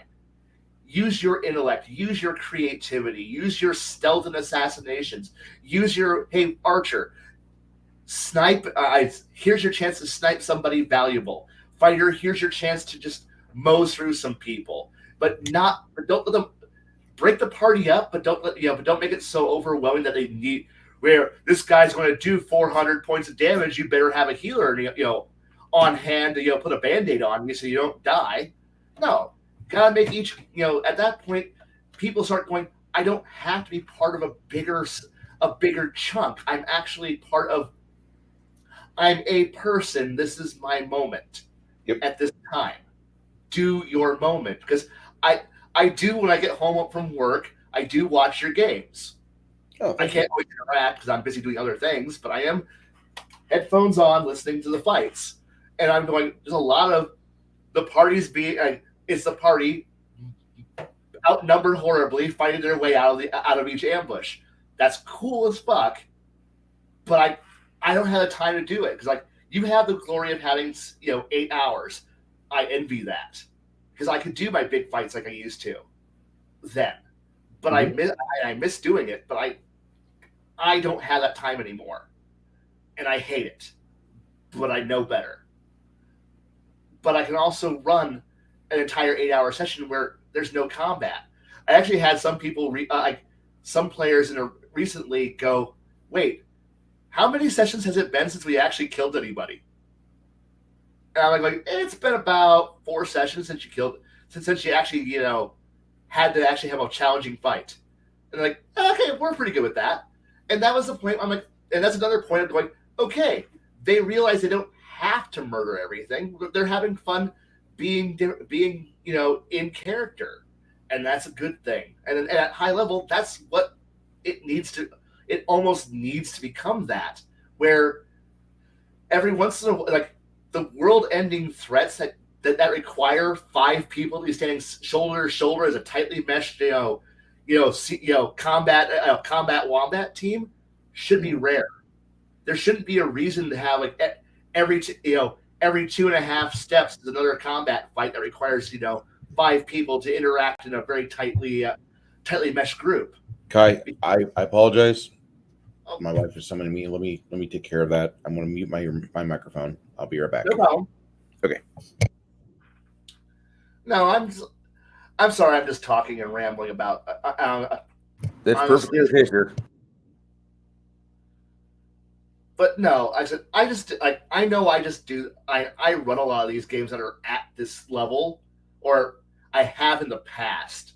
I don't get to that high level much anymore because it's hard to get to. It's hard when I have my players changing the guard every couple of years, and honestly, it takes a while to get to high level.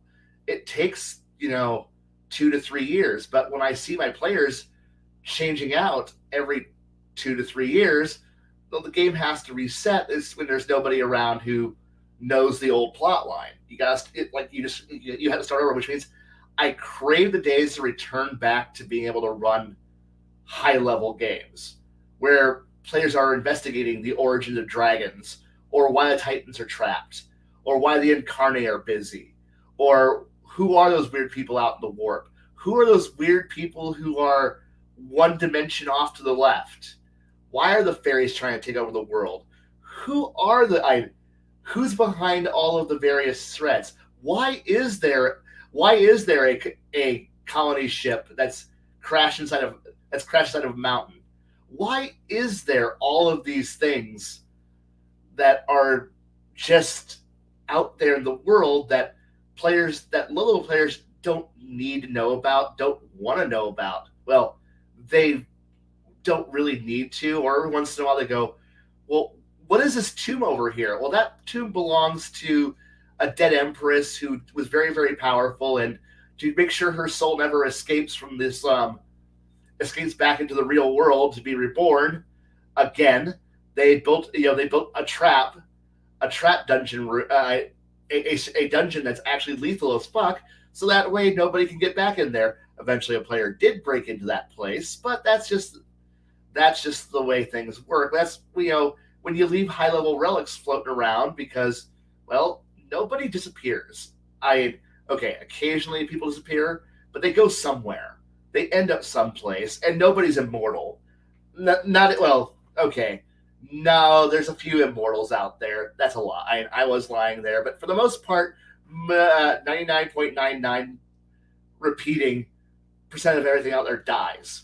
And the world's been around long enough that even your 1,000-year lifespan elves are dead. They've died. and on a long enough on a long enough time scale, eventually accidents are going to happen, and you will die.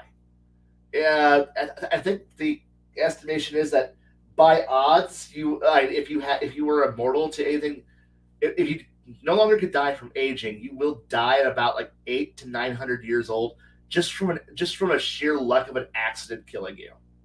So there's not really a lot of true immortals unless they live in like a bot, isolated in a box. And a few, and if you're that powerful and old, you might have that box where you built yourself where it's ultra safe, but it's out there. Oh, I'll try, Felix. Thank you.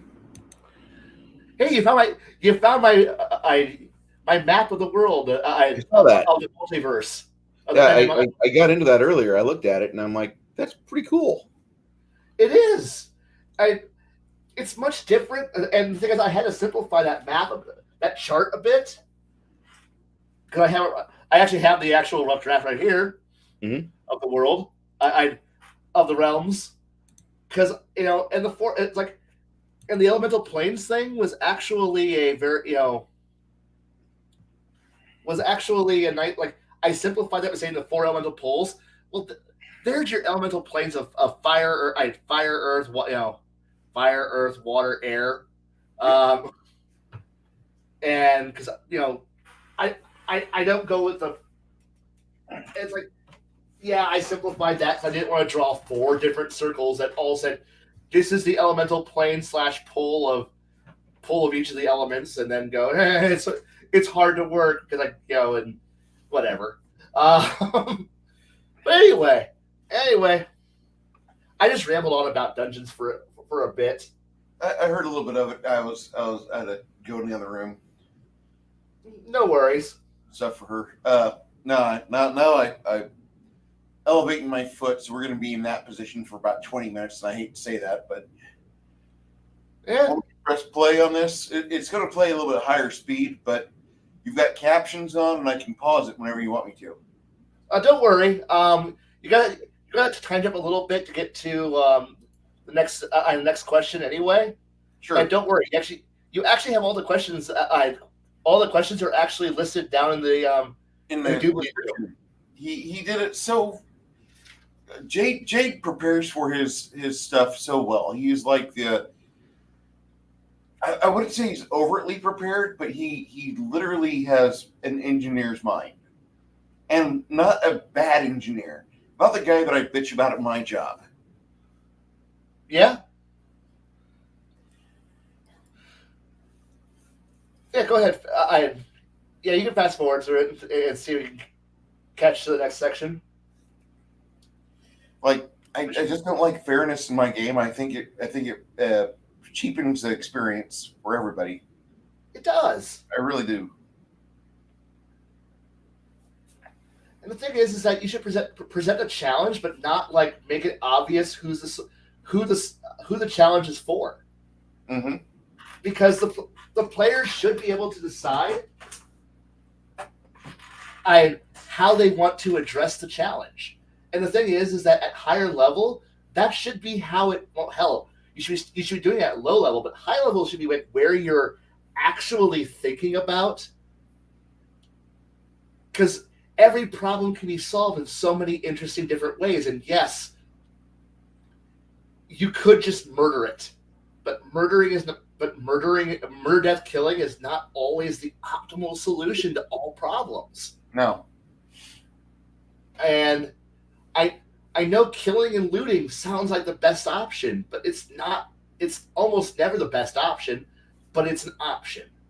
And sometimes, I guess it's because it's like, I guess this combat should be, I don't want to say it should be rare, but it should be rare. It should be special. It should be that you're walking along unprepared. Either you're ambushing someone or somebody's ambushing you. Very rarely should you actually be encountering a set piece encounter. I mean, there's always mystery. There's always the unknown, unless you know something that they don't know, But at that point, you get to play into the intel gathering game, and that's a whole other set of challenges.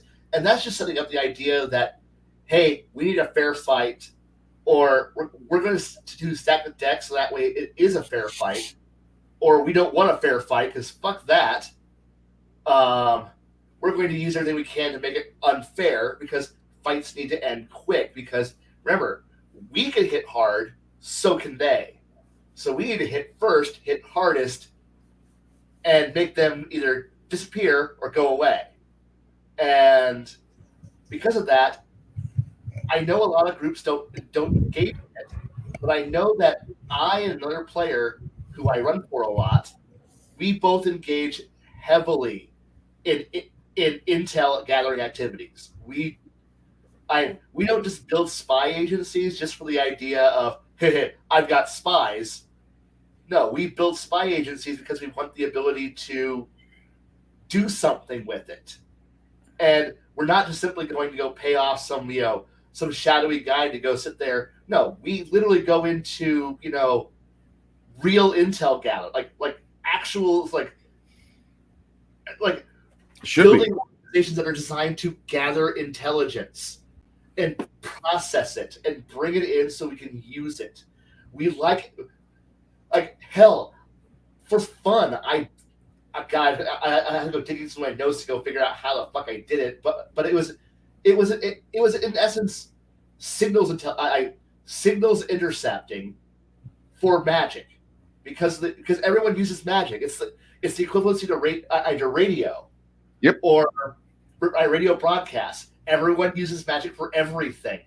Well, why wouldn't you try to figure out a more advanced version of detect magic and then the locate spell, combine them into a spell that literally goes, hey, somebody is casting a spell in this direction. And then you set up two different sets, and now you got triangulation. Now you know when somebody's fucking doing something, and in what direction, and figure out where it's happening at. And suddenly now you know, hey, do these players does this players or these organizations use sending and messaging spells way too much because that's how they communicate? And they're the best mass communication spells for distances. Well, duh. Okay, we just simply tune our machines to those spells. Now we know someone's transmitting. We know the direction of where the origin point is coming from. Now we can maneuver. Now we know what we're doing. Now we can actually track somebody. And when the GM figured, the GM, when I first did this to somebody, went, oh wait, what the fuck? What are you doing? I go, radio triangulation. I'm literally just tracking where the bad guys are. They're coordinating, right? Yeah. Okay. We just track them with these. Hey, you go 500 feet that way. I'm going 500 feet this way. We'll triangulate. Now we know where they're at.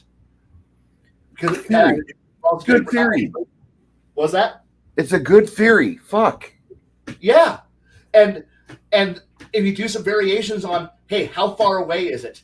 Okay, we know that 3 miles in that direction from that one and 3 miles from that direction, we just triangulate on a map, and bam, we now know where the enemy camp is.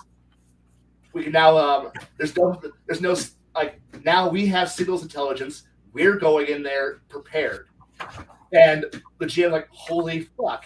And then later when I had the bad guys do that to I as a GM did that to my party, the players went, oh fuck, that's way cooler than what we thought could. And because they were doing that shit, because they were using teleport. And now the enemy just tuned the sets over to detect teleport, and now they know how many people are teleporting, at what distance. They know the origin point of the teleport and how many people are teleporting. They know arrival. They know arrival and departures. They don't know where you're going, but they can tell how many people have come in or how many people are leaving.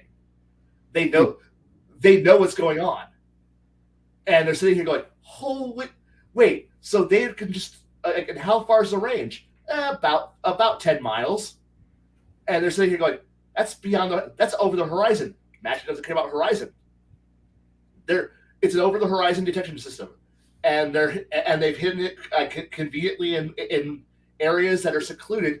Your foot patrols that, by the way, because you use your rangers who go out, on their patrols, use rings of messaging and rings of sending to be able to send communications back and forth.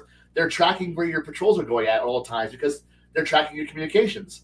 And they're going, oh shit, wait, they're listening in? No, they're not listening in. They're tracking where you're at all times because you use magic too much.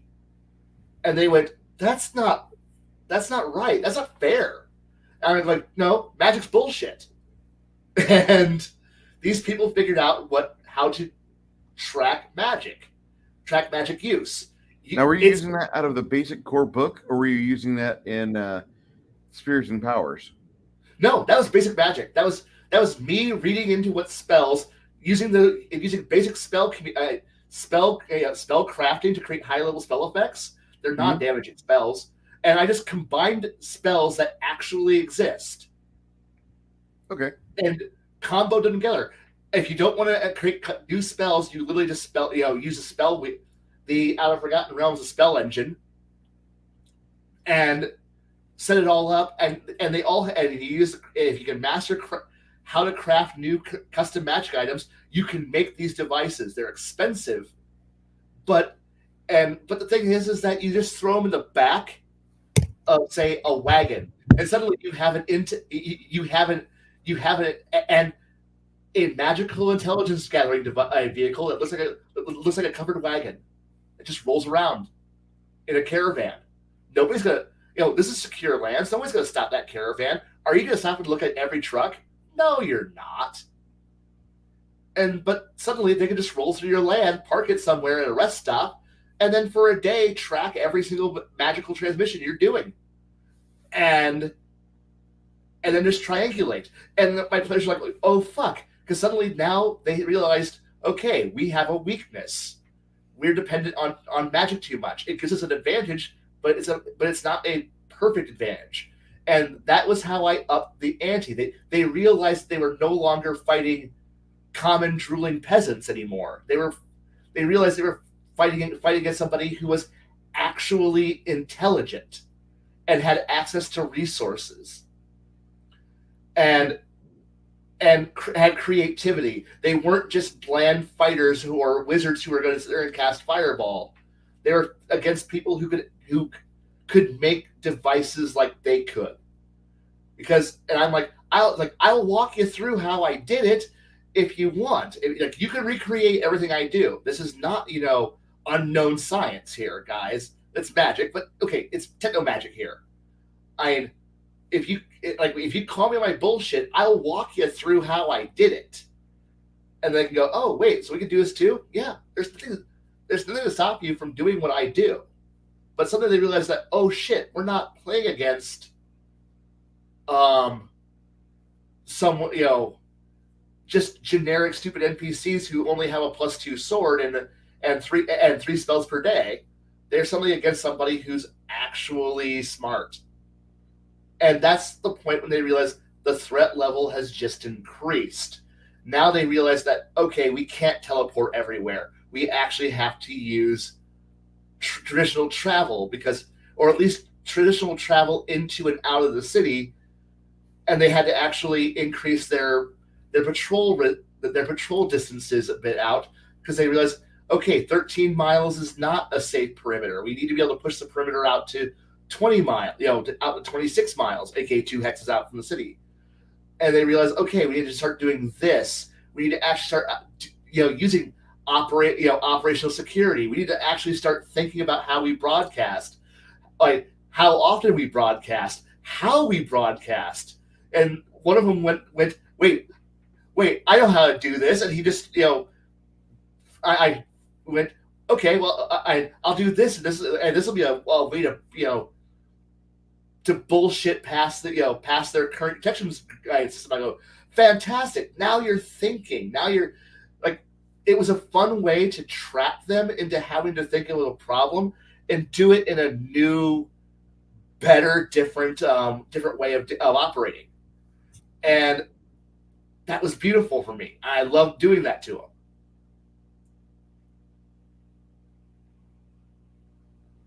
Okay, now we're on question 4.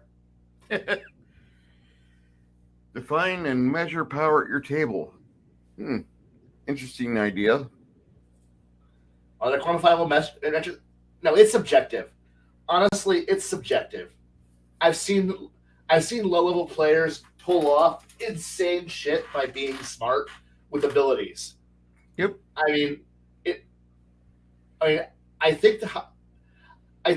Honestly, if I was to define power levels and measure it, I have what I call a kind of a pseudo.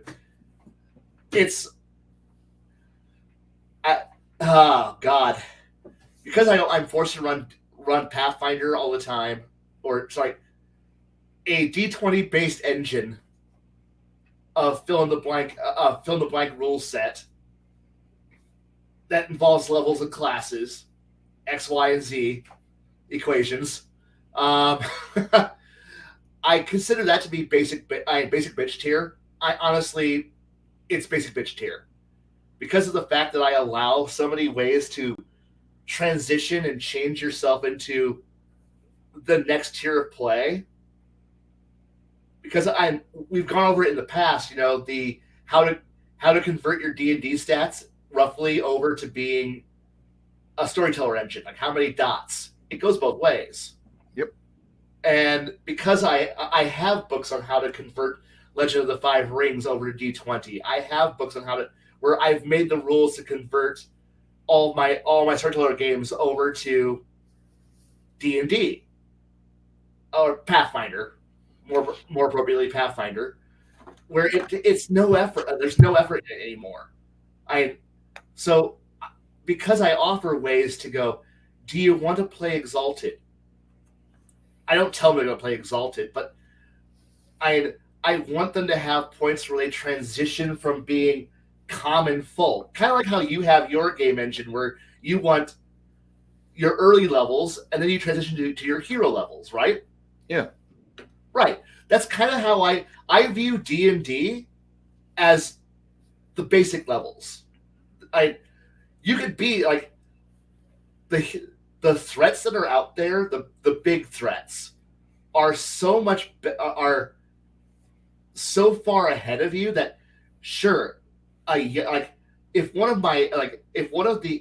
my agents shows up, they're beyond you. They are beyond what D&D levels are going to touch. Not because they have a super high attack, their AC is super high and they have a super high attack line. No. Their special abilities are so far beyond you. Like, you're a badass. Yes, you have Wish. And they're going to look at when you go, I'm casting Wish. And they're going to be like, oh, that's really cool. That's a nice spell. I'm wishing for the reality. And they're going to go, and now you're going to get a taste of what happens when Paradox happens. What? And they go, that was the first taste of what high-level magic looks like. I'm a fighter. He literally perfect defenses. He uses perfect defense. What? He literally parries your strike. But he can parry your strike. But he's not a duelist. He can parry your strike. What the? He's better than you. Because he is of a heroic tier.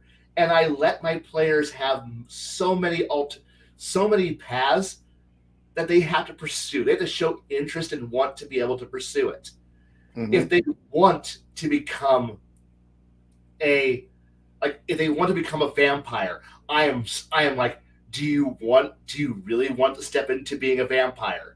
Yes, I want to be okay. Here's your do I get to pick my clan? No, I pick it. Your sire is this person. Boom. Do I get the vampire set out of the book? No. You are now a clan fill in the blank. This is your sire. This is your generation. Here's all this stuff. Here's your bonuses that will overlay into your into your D&D stats. Here's what your powers are going to get to grant you for bonuses. You have no idea what's going on here because you are a neonate. Good luck. Oh, fuckity fuck. And I'm like, yeah. Or I have my, like, I don't put Werewolf the Apocalypse because I have the Lunars of Exalted. I have my, I'm like, I have my Lunars. I have my Solars. I have my Infernals, my Abyssals. I have my Sidereals. I have my Alchemicals. I have so many things to go out there. I have L5R sword schools. If you want to go fucking bizarre, if you want to get in touch with your ancestors, I have that way. If you want to go into having honor, glory, and void points, I can get you that. There are so many ways to become better than just baseline stock. I'm a level 20 fighter. That's cool. You can you will be an elite grunt out there. Some big bads will look at you and go, "Ooh, you're some tough shit," and they're gonna hold they might have to break a sweat to be able to slow to not be run over by you, but they're going to you're congratulations, you're a moderate threat to them. They're not worried too much. We'll bring the whole party then. They have so many ways of getting away. So it's one of those things where it's but I'm not going to throw by 20th level. If by 20th level nobody else is you have chosen to not gain any sparkle powers, any of the you haven't done anything to move up a tier. Yep. And move into being an actual hero. You've literally failed as a player. I mean, congratulations, you're a level 18 character, but you could have been so much more. Done so much more. But you actively chose not to. You didn't do anything. And because I throw options at players. Do you want to do things? Do you want to be better? Do you want something more? And do you want to crack magic? Do you want to try to play Mage the Ascension? I can figure out how to do it. Spheres of Power. Spheres of Power will replace my need for Mage the Ascension. But if a player wants to go crack it, I'm like, do you want to make the effort? And a player is like, I would like to show interest. Here's the simple puzzle that you have to break. It's not it's not a simple puzzle, but it's for my players who want to become Solars, they have to do something that puts them into a horror, them against the world, to show the impossible odds and to be willful, to break the barrier between being a mundane person and something more. My Lunars have to go out and do something to earn being a Lunar. My dragon-blooded characters have to do something to earn being dragon-blooded. Yes, I changed it a little bit to allow for players to become dragon-blooded rather than being born it, like Exalted says. No, they are a high power, they're the lowest power of all the classes, but hey, that just simply means you're an elementally attuned character. I'm willing to do that. I had one character who goes, I want to be so earth-like. He's playing a dwarf, and he's like, I want to be so earth-like, I want to turn into a rock when I'm done. He wants to be that in touch with the earth, and then therefore, at high level, he was literally walking around as he's a dwarf, but he's just he's pretty much a moving stone golem at that point. And I'm like, fuck yes, you're borderline an inanimate object, but you're a sentient inanimate object at this point. He goes, I love it. And I'm like, hell yes, man. And so he's like, I'm now immortal. I now age at geological time. I'm like, you know what, man? I'll let that fly. Because that was cool. There's a dwarf out there who sits on a mountain range and meditates on how to be a better rock. And I love it. And every once in a while he goes, I believe I'm somewhere near a mineral vein. And then he goes and mines it and comes out and goes, here, my fellow dwarves, I have brought you more ore. And then he goes back to being meditating on the earth. And I love that. And I love that he chose to do that. But like I said, everything requires somebody to go out of their way to become more. And that's what I want from people, is that you have to look at the world and go, I want more. I want to be more. And then step into it.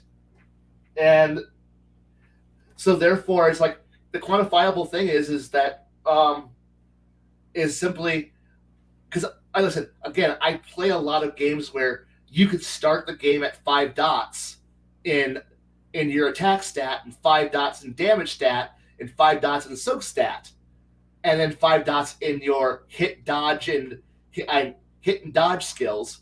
So you're already at max at first level. At starting out of the gate character. So when I play D&D, it's like, but he can hit really hard. I've been dealing with hit really hard in games for a very long time. I don't care about hit really hard, do lots of damage, because that's every storyteller game ever. Because you always have that one player who's, I hit the hardest. I hit always, and I hit hardest, and I hit lots. Congratulations, Thunk. Sure. Yeah. It's all you. It's on you, man. And now everyone else goes, we don't need to actually worry about it. Why? Because we just put the beat stick at it and say, beat stick, kill it. All right, I'm going to go kill it. All right. There goes now beat stick. What was that? There goes beat stick. Yep. And he's got celerity of 3. He's gonna get 3 attacks, and he's gonna get 4 attacks and get celerity 3. And he's gonna spend some blood points, or he's gonna spend rage and up to his gnosis. He's just gonna tear people apart. Oh, he's got this power. He's got that infinite attacks. He's comboing. Awesome. It dies. It dies. Okay, it dies until something bad shows up. But the thing is that at that point, everyone goes, yeah, we all know that. We don't need to worry about it because we're all going to die. If it could actually drop Bucko here, we're all dead. So, fuck it.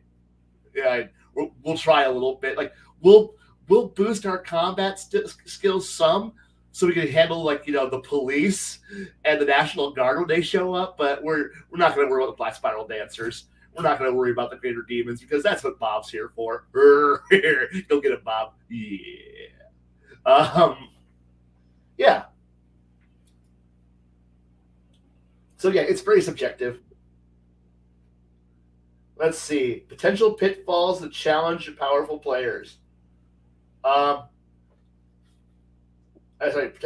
pitfalls and challenges. Pitfalls, I think, are literally just the simple issue of not knowing how to handle it. I mean, like making it too easy or too impossible. This is where knowing how to present a challenge is really, really important. Like, super important. And knowing that, one, your party has to know how to take turns and how to realize when challenges are meant for certain people and how to support each other. Because, sometimes you got it. It is know your party, know your players, know how they act. And hopefully you either know them because you played the group for so long, or the campaign's run long enough that you know how the party's going to act in certain situations. You know that someone in the back is going to play archer. He's going to dig himself into cover, and he's going to fire from from 3/4 cover, or 9/10 cover. He's going to take his pot shot, then retreat back in there, reload. I pop back out, pop 2 round burst off, reload. Each person's job in the combat, and you can tailor the fight to fit those roles. And that's kind of what low level is all there for, is to train. You're not training them; they're training you. And so it isn't just simply, I want you all to figure out how to be a team. You're taking notes on how they react to your stimuli. And so and this is why I don't like GMs who throw curveballs. Like the GMs have been treating us through encounters that these are the fights you're going to be encountering. This is the tone. This is the narrative direction. These are the threats you're going to be encountering, and you can't just broadside a whole brand new angle at a party and have it stick and feel right, because you're like, unless you're testing the waters for a bigger threat that's going to come. By this point, I'm pretty sure you know how they're going to handle giants pretty well now for your group, right? Oh God, yes. Yes. But at this point forward, if you were to put giants on the table, your players should be able to already act as a well-oiled machine and murder giants.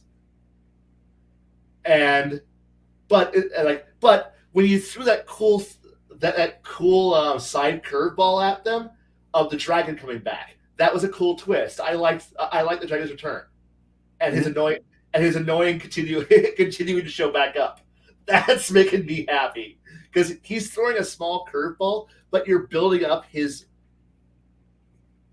you're giving them hints on how to, if they're good, to start thinking about how they're going to fight that dragon. Yes. And to contemplate it, because that's important. You're part I like to drip feed the incoming threat. It's like when I first introduced if you read my my post on the Dynasty, when I first had a few Dynasty soldiers show up, that was a drip feed test run to see if they were able to handle the arrival of the actual rest of the Dynasty. You know, if I was to throw a full Dynasty assault at them, would they be able to handle the threat? And I realized that I probably couldn't throw the full Dynasty. You know, I couldn't have a full Dynasty manifestation happening. I could do it and be like, this is the new campaign. I'm going to destroy the entire world. Here's the threat. But then I realized, no, they're not ready for this. This was a soldier. You know, this was a soldier who has returned, and he's got some tricks. You know, like they found a stasis pod, and one of their foot soldiers showed up, and he was a complete and total badass and beat the living snot out of them.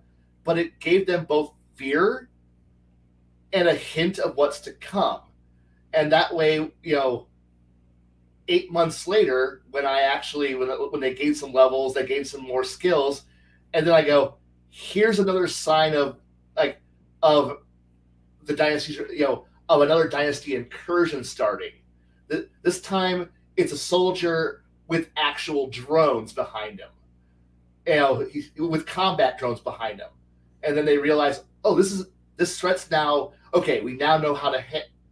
They weren't prepared, but they got another thrashing. They gained some levels. They thought they had confidence, but now they realized, okay, foot soldier plus overlords, overlord plus drones equals bad. Okay, we can't ever allow a foothold to happen that allows more than one overlord at a time to come through.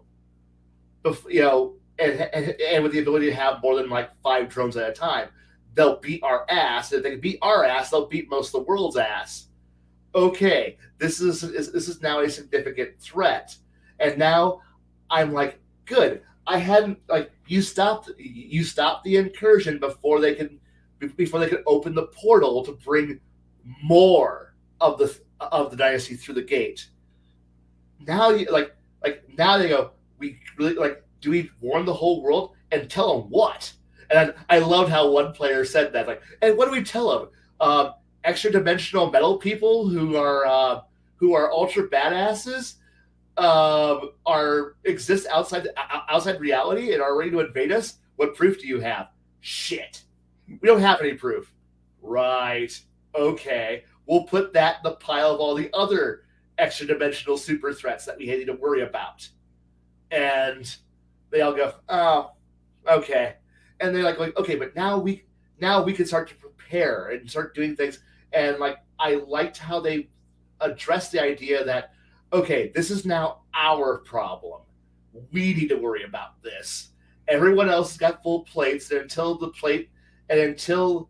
we can present a credible enough threat that everybody else will help us, we can't get more help. We need to gather information, gather resources, so that way when we go to all the other people and go, hey, this is a bad thing, help us, here's the proof.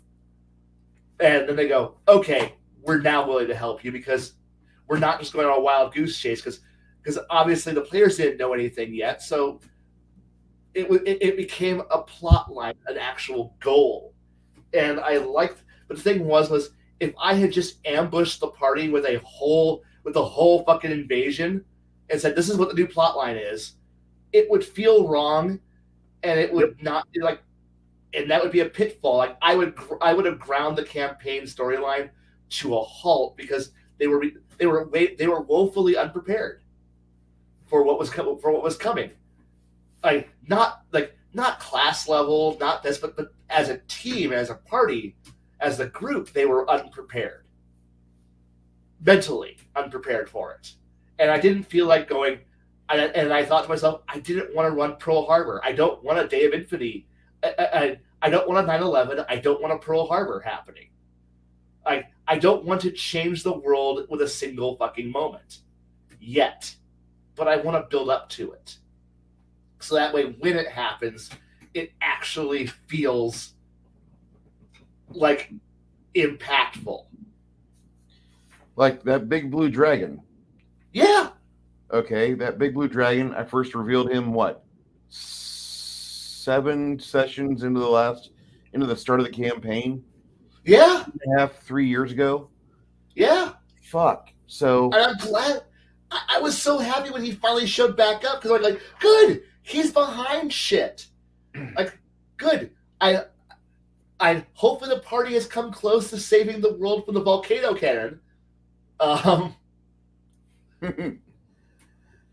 Well, I the don't thing know. is that all those roles I had you and Chris do are for information and gathering and trying to do scrying and trying to just I need answers, Yeah. And that's exactly what that fucking was. And between you and Chris, like you guys kind of got an idea that this dragon is behind a lot of the acquired purchases that used to be he's purchasing so much that like the magic users, the arcane orders, the collegium arcanums are not able to buy their usual amount of diamond dust. He's up to something, and the thing is, I'm glad you made him a blue dragon. Blue dragons are my favorite dragons because they're the lawful evil dragons. They're the smart ones. They're the planners. I mean, I love reds, but reds are fucking like fuck it. I'm out for chaos. Yeah, the fuck it completely encompasses red. It really does. And blacks are just simply I do evil because it's evil. It feels good. I do it for evil. I do it for the lulz, damn it. Yeah. And go ahead. Black and whites are retards. I don't care about them. But blues are the best because they're the fucking schemers. They're the planners. They're also the ones that they're my favorite because they're the ones that if you could show up with a a business plan that's actually advantageous to the blue might actually stop and go, you know what? I don't want to eat you now. What? No, you brought me a deal. I'm willing to work with this. They're gonna backstab you. You know they're gonna backstab you, but they're willing to go. For now, I'll work with you because this is gonna make me more powerful. All right, and yeah, you're working with a dragon temporarily, or potentially for a very long time. Well, to him, not very long because your mortal life is very short compared to his. Yes, 8, 9. And so therefore he's like 1,200 years. Yeah. Perfect. You know what? I'm going to delay. You know what? Delaying my conquest of this continent by a decade so I can get more resources. Sure, I can do that. No problem. Your business plan goes. I go. How far out your business plan go? About 15 years. I can delay my. I can delay burning down this kingdom for 15 years. Go ahead. Let's work with this. Bounce the idea off of me a little bit more, okay? And so like the dragon's got like his foot in all these diamond dust mines all over the planet, and he's got a couple of noble families of various races that are working to just funnel stuff to where he wants. And that's like the only thing that's going to cripple the fucker, because he can teleport. Yeah, you beat him down, 400 hit points. Good job. It's his round. Okay, TP, I'm out of here. Yeah, and the thing is, I've got a dragon like that too. He's named. He's a hilarious dragon because of the fact that he's a dragon who has no magic. He's got next to no magic. Okay, but he's an artificer. He knows how to make items of power.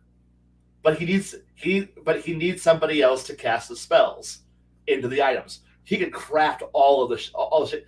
Over time, he has become retardedly powerful because he knows how to use all these magic items. And it's so whenever he shows up, everyone goes, "Oh fuck," because the world is full of ancient artifacts. Every once in a while he pokes his head up, looks around, and steals.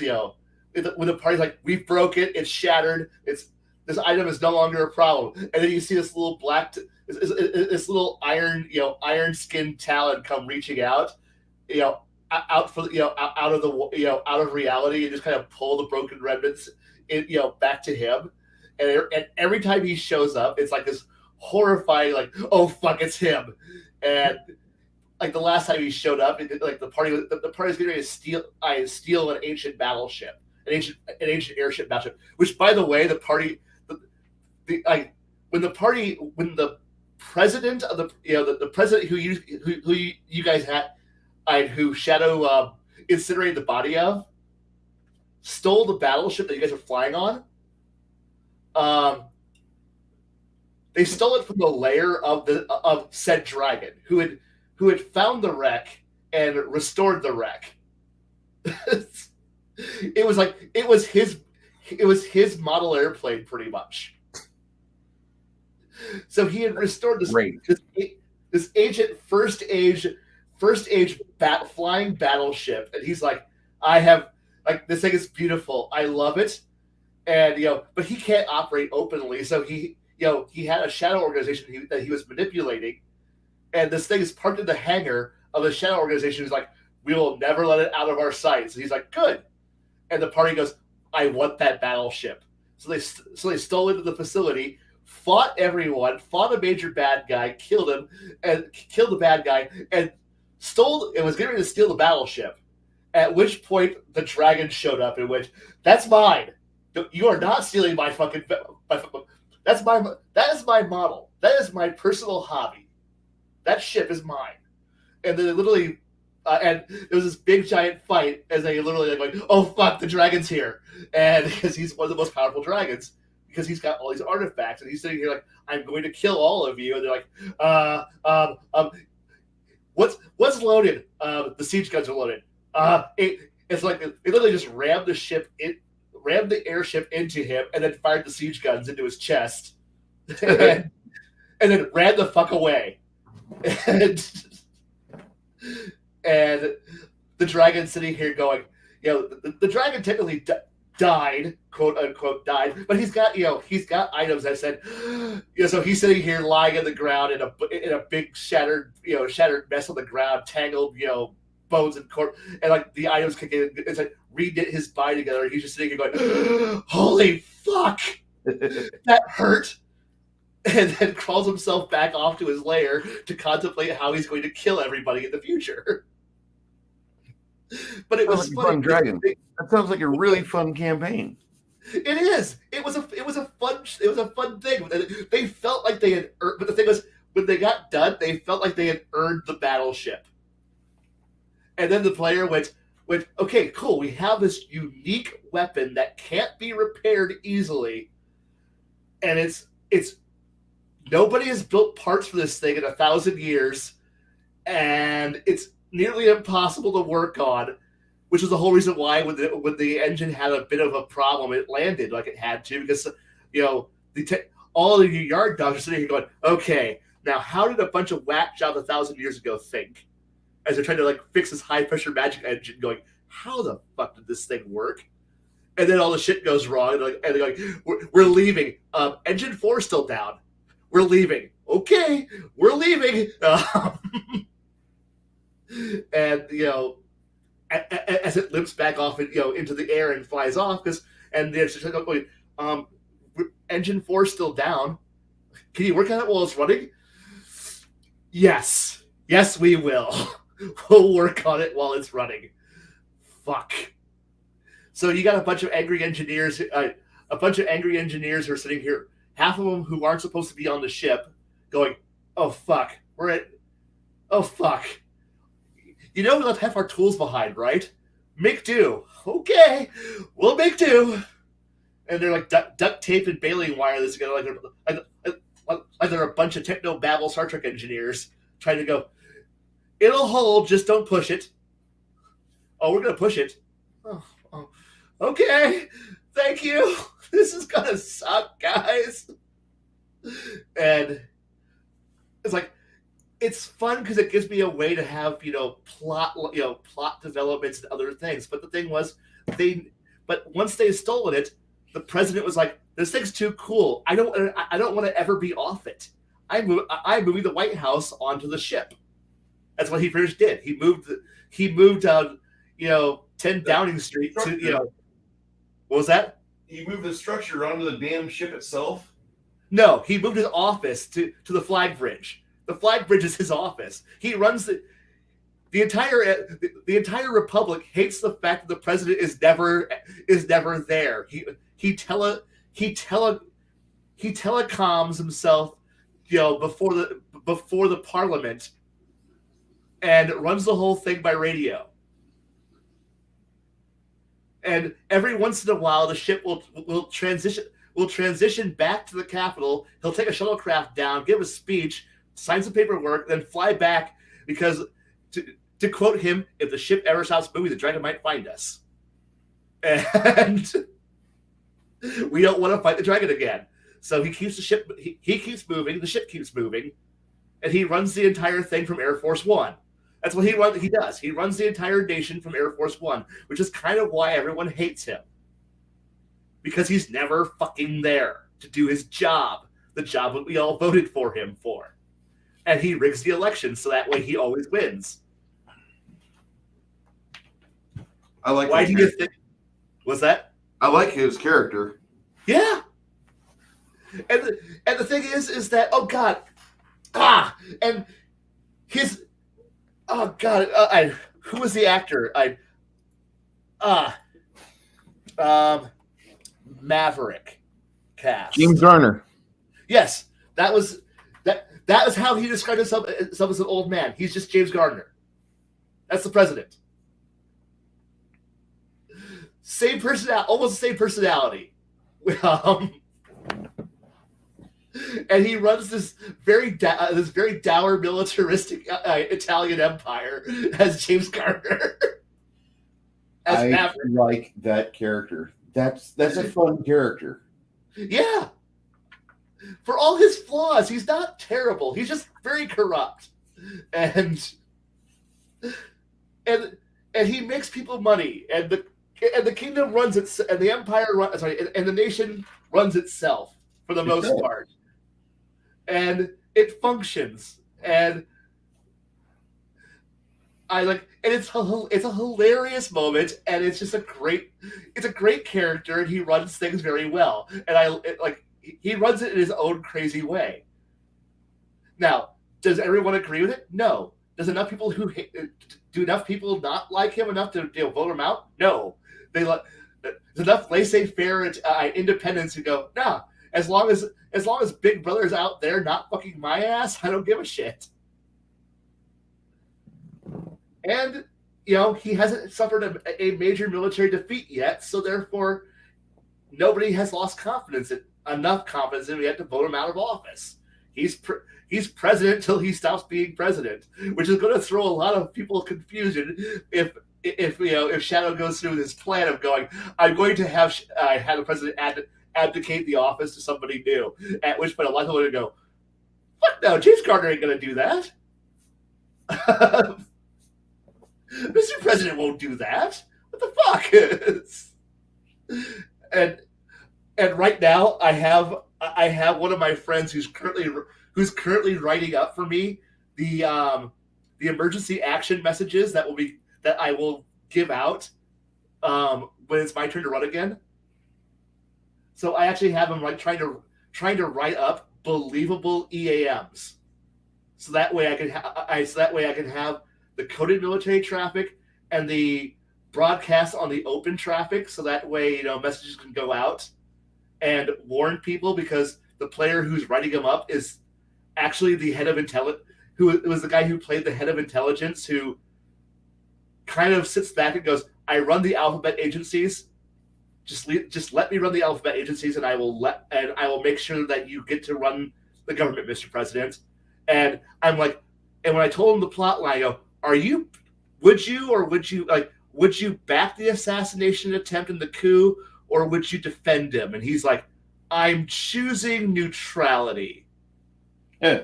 And I'm like, wait, so I said I'm running the alphabet agencies. I'm not choosing a side. Are you going to hinder or buff any of them? No. I'm going to sit back and watch. And I'm going to do nothing. You're literally going to sit on all the reports of the coup building? Yes. And what are you going to do when the coup happens? He goes, sit and wait. Like, for what? To see which side the ball falls on. And then I know who I'm going to back. And I'm like, holy fuck. Okay, you really are playing the deep state, aren't you? He goes, I am the deep state. And I'm like, thank God. Like, so this is what high level role playing is like. It's like, no, I know what's going on here, and I don't want to. And so he's sitting back going, and his one question when it happened was, is the president actually dead? And I'm like, what do you mean? He's like, one moment, I'm going to go over to our emergency backup plan. I'm going to throw a switch. Is the president back? No, the president's not dead. Click. What? We have contingency plans for this. We're high-level adventurers. We have contingency plans. Oh, the president's not dead. Why? Because otherwise I would be able to speak with dead and contact his soul in the afterlife and go, hey, you want to come back? But I can't contact him, so he's not dead. And I'm sitting here going, oh, okay. He goes, I've already figured it out within 10 minutes of the assassination attempt, if it failed or not. But I'm really going, can I speak with dead? Can I contact his soul in the afterlife? And that's literally how he figured it out in literally 5 sentences on if the assassination worked or not. Is, can I contact his soul in the afterlife? No. Wait, which character was that? Which player? That's the guy. That's the head of the intelligence agencies. Okay. You haven't met him. Like, he was in one. Like, his name was in one of the handouts. That was it. That's all. He was nowhere near. He knew it was coming. He was nowhere near. Nowhere near it. He was in the Capitol going, I ain't going there. I ain't going anywhere near that. But the thing is that he's sitting back and waiting, watching, waiting, listening to go see if the coup succeeds or not. And he's fully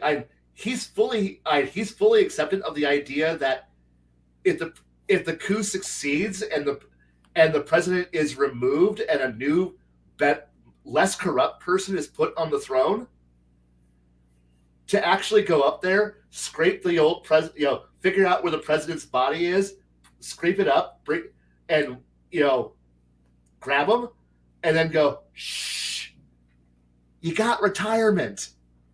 I got a safe house in another country. We'll get you a new face, a new body, and you'll live in exile. It'll be okay. And him, okay. And like, if you want revenge, we'll plan it. But if the coup fails, he can just go out there and scrape the president off the tarmac, bring him back to give him his body, get his body back to being functional, and then wheel him out in a wheelchair and go, he lived, and have everyone go, hooray! Because that's what would happen. You'd have everybody go, oh, hooray! Thankfully. But the thing is that because of how close it is to being either country hates him, but so it's one of those things. If the coup succeeds or fails, it all depends on if the head of intelligence walks over to the body and goes, "Hey, you're retired," or "Hey, get back to work." Like, "Hey, welcome back to the land of the living. Get back to work." Because the real power of the throne is the guy who's in charge of intelligence. That's the truth. Yeah. The deep state runs everything, and he knows it. And he's just simply going, "Okay, Mr. President, you've been replaced." By who? That guy over there. But shh. It's okay. And escort him off to some isolated little villa in Argentina where nobody's going to hear about him again, except for some kooks. And it's like he's got Operation Paperclip ready. Operation Odessa ready, just so that way if it fails, and it goes, "Well, you've been ousted. Time to go. Time to go to your villa, villa, old man." I don't want to go. Tough.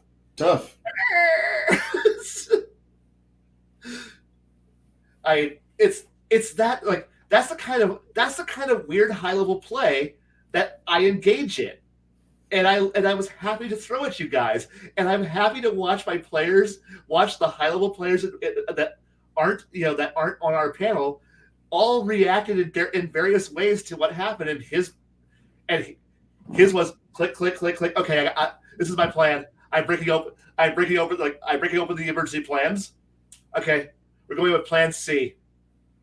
Okay, it's like, because he is one of those people who does War Plan Red, War Plan Yellow, War Plan Black. He's got these war plans, and he's ready for, well, stupid shit just broke loose. Activate the war plan, and we're ready. He's ready to go.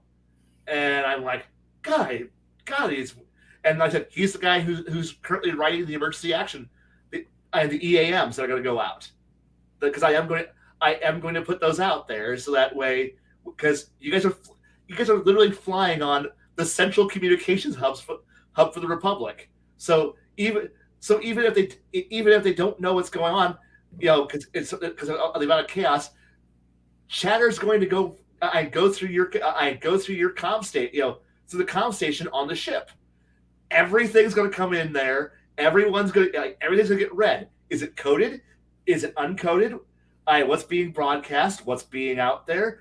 And then give the players options and information to operate from. Because this is what high-level play looks like. Yes, you could shoot everything, you could stab everything, you could spell everything. But sometimes, and with the airship, you could fight off one or two of everything you encounter. But it's how things are going to play out. And to show you how far in advance I'm already planning this stuff out, I'm already planning this stuff out for whenever it is my turn again, which will be months from now.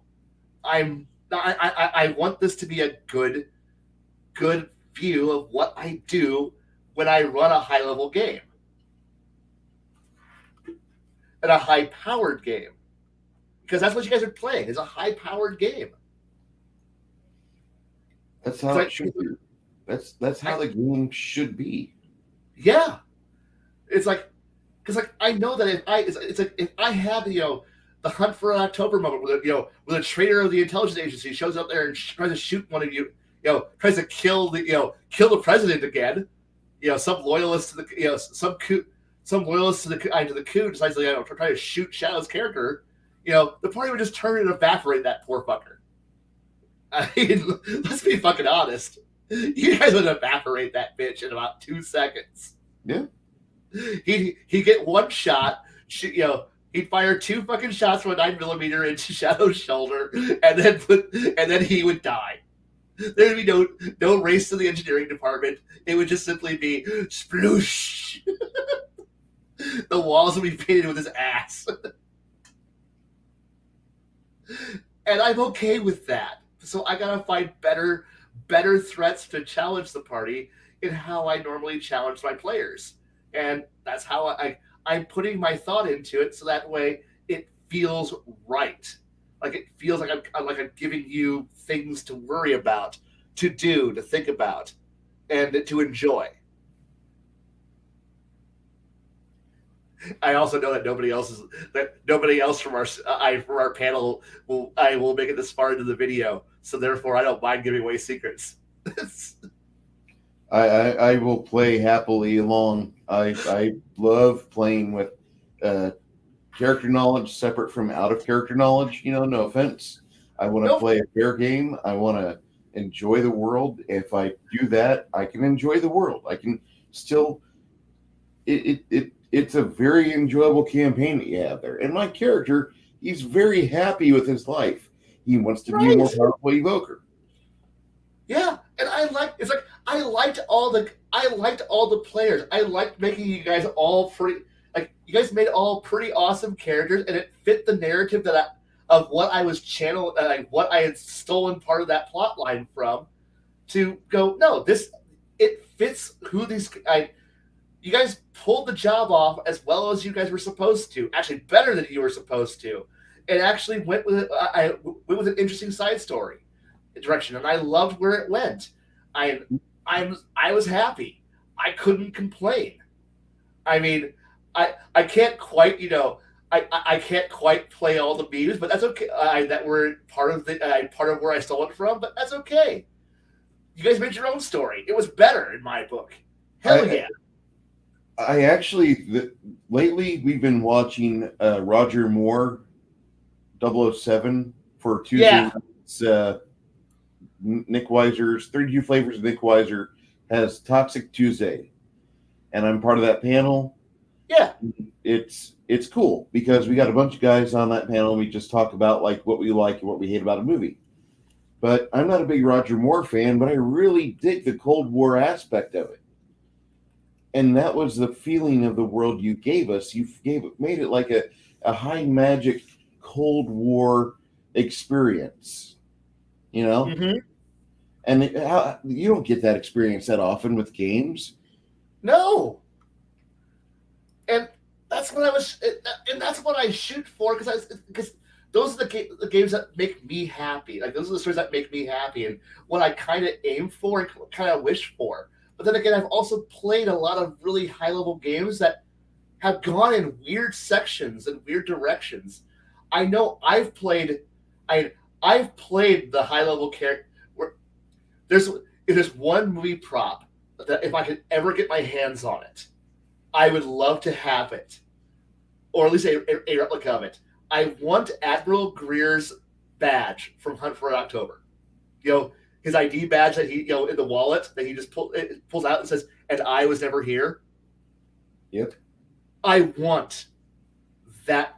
Because that is one of my favorite tricks, like favorite quotes to use in any RPG I've ever in.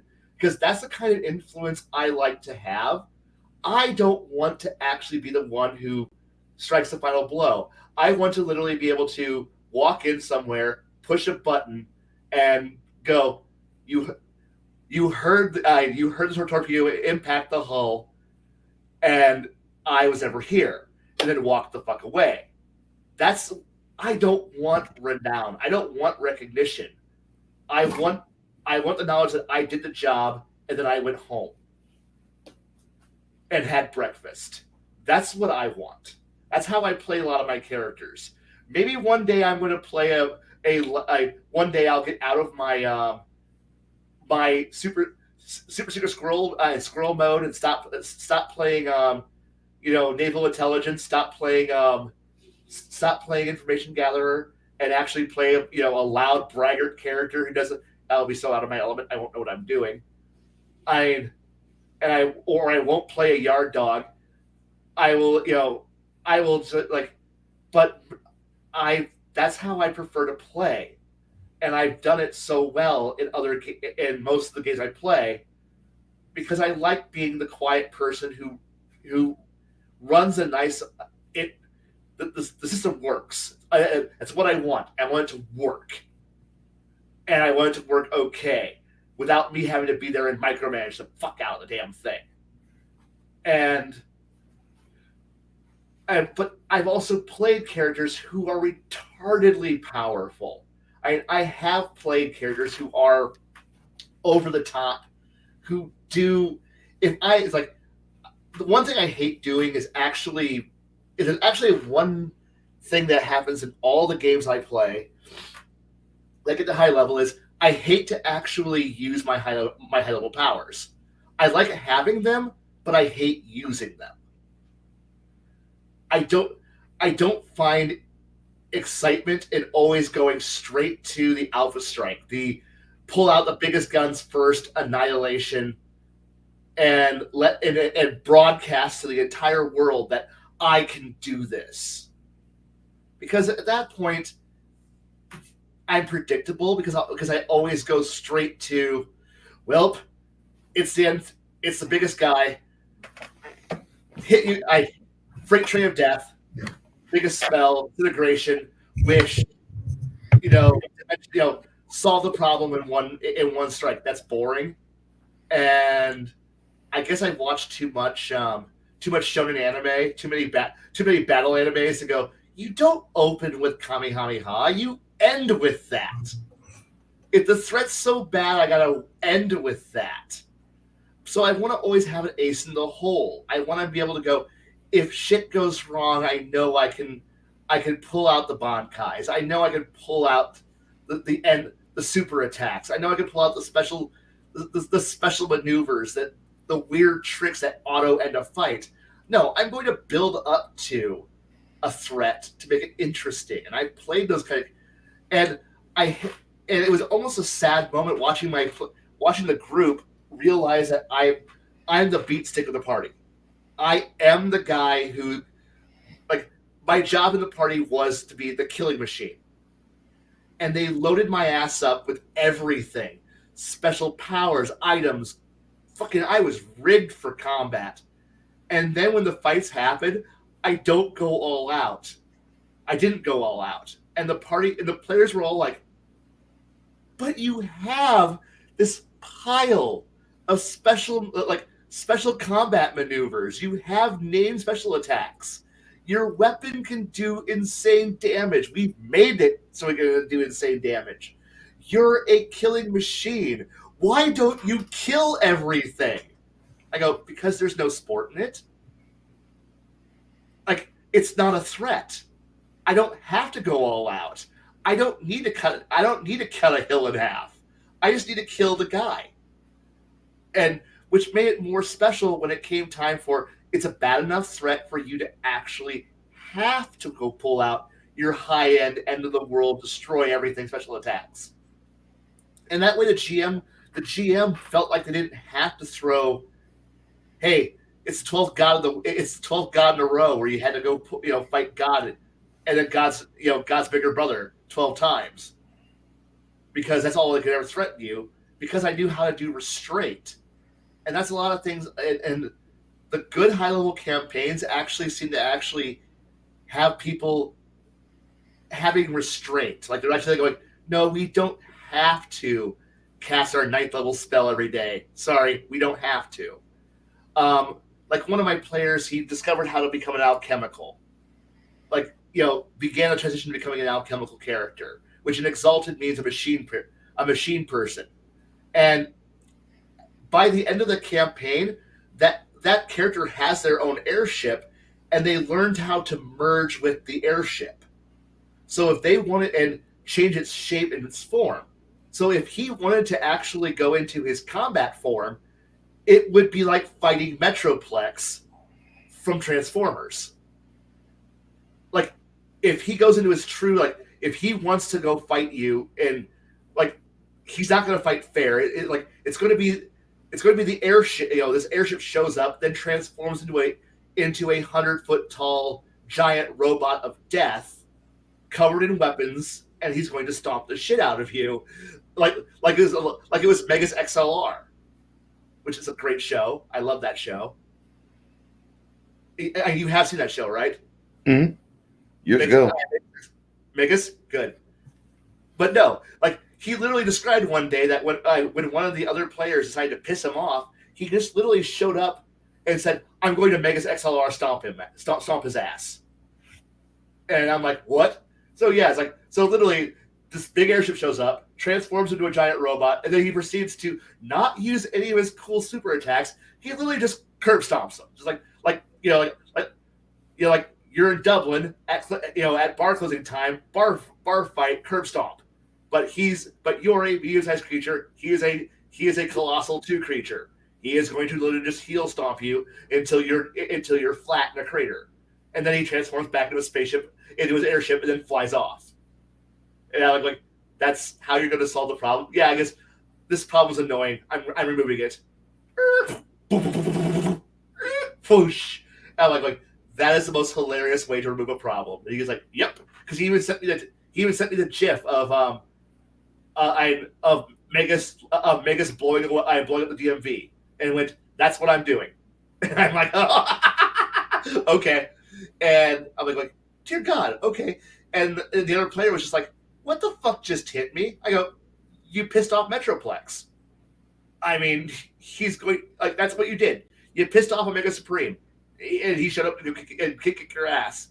And then he, like, but I didn't realize I was pissing off Metroplex. He goes, no, you didn't, did you?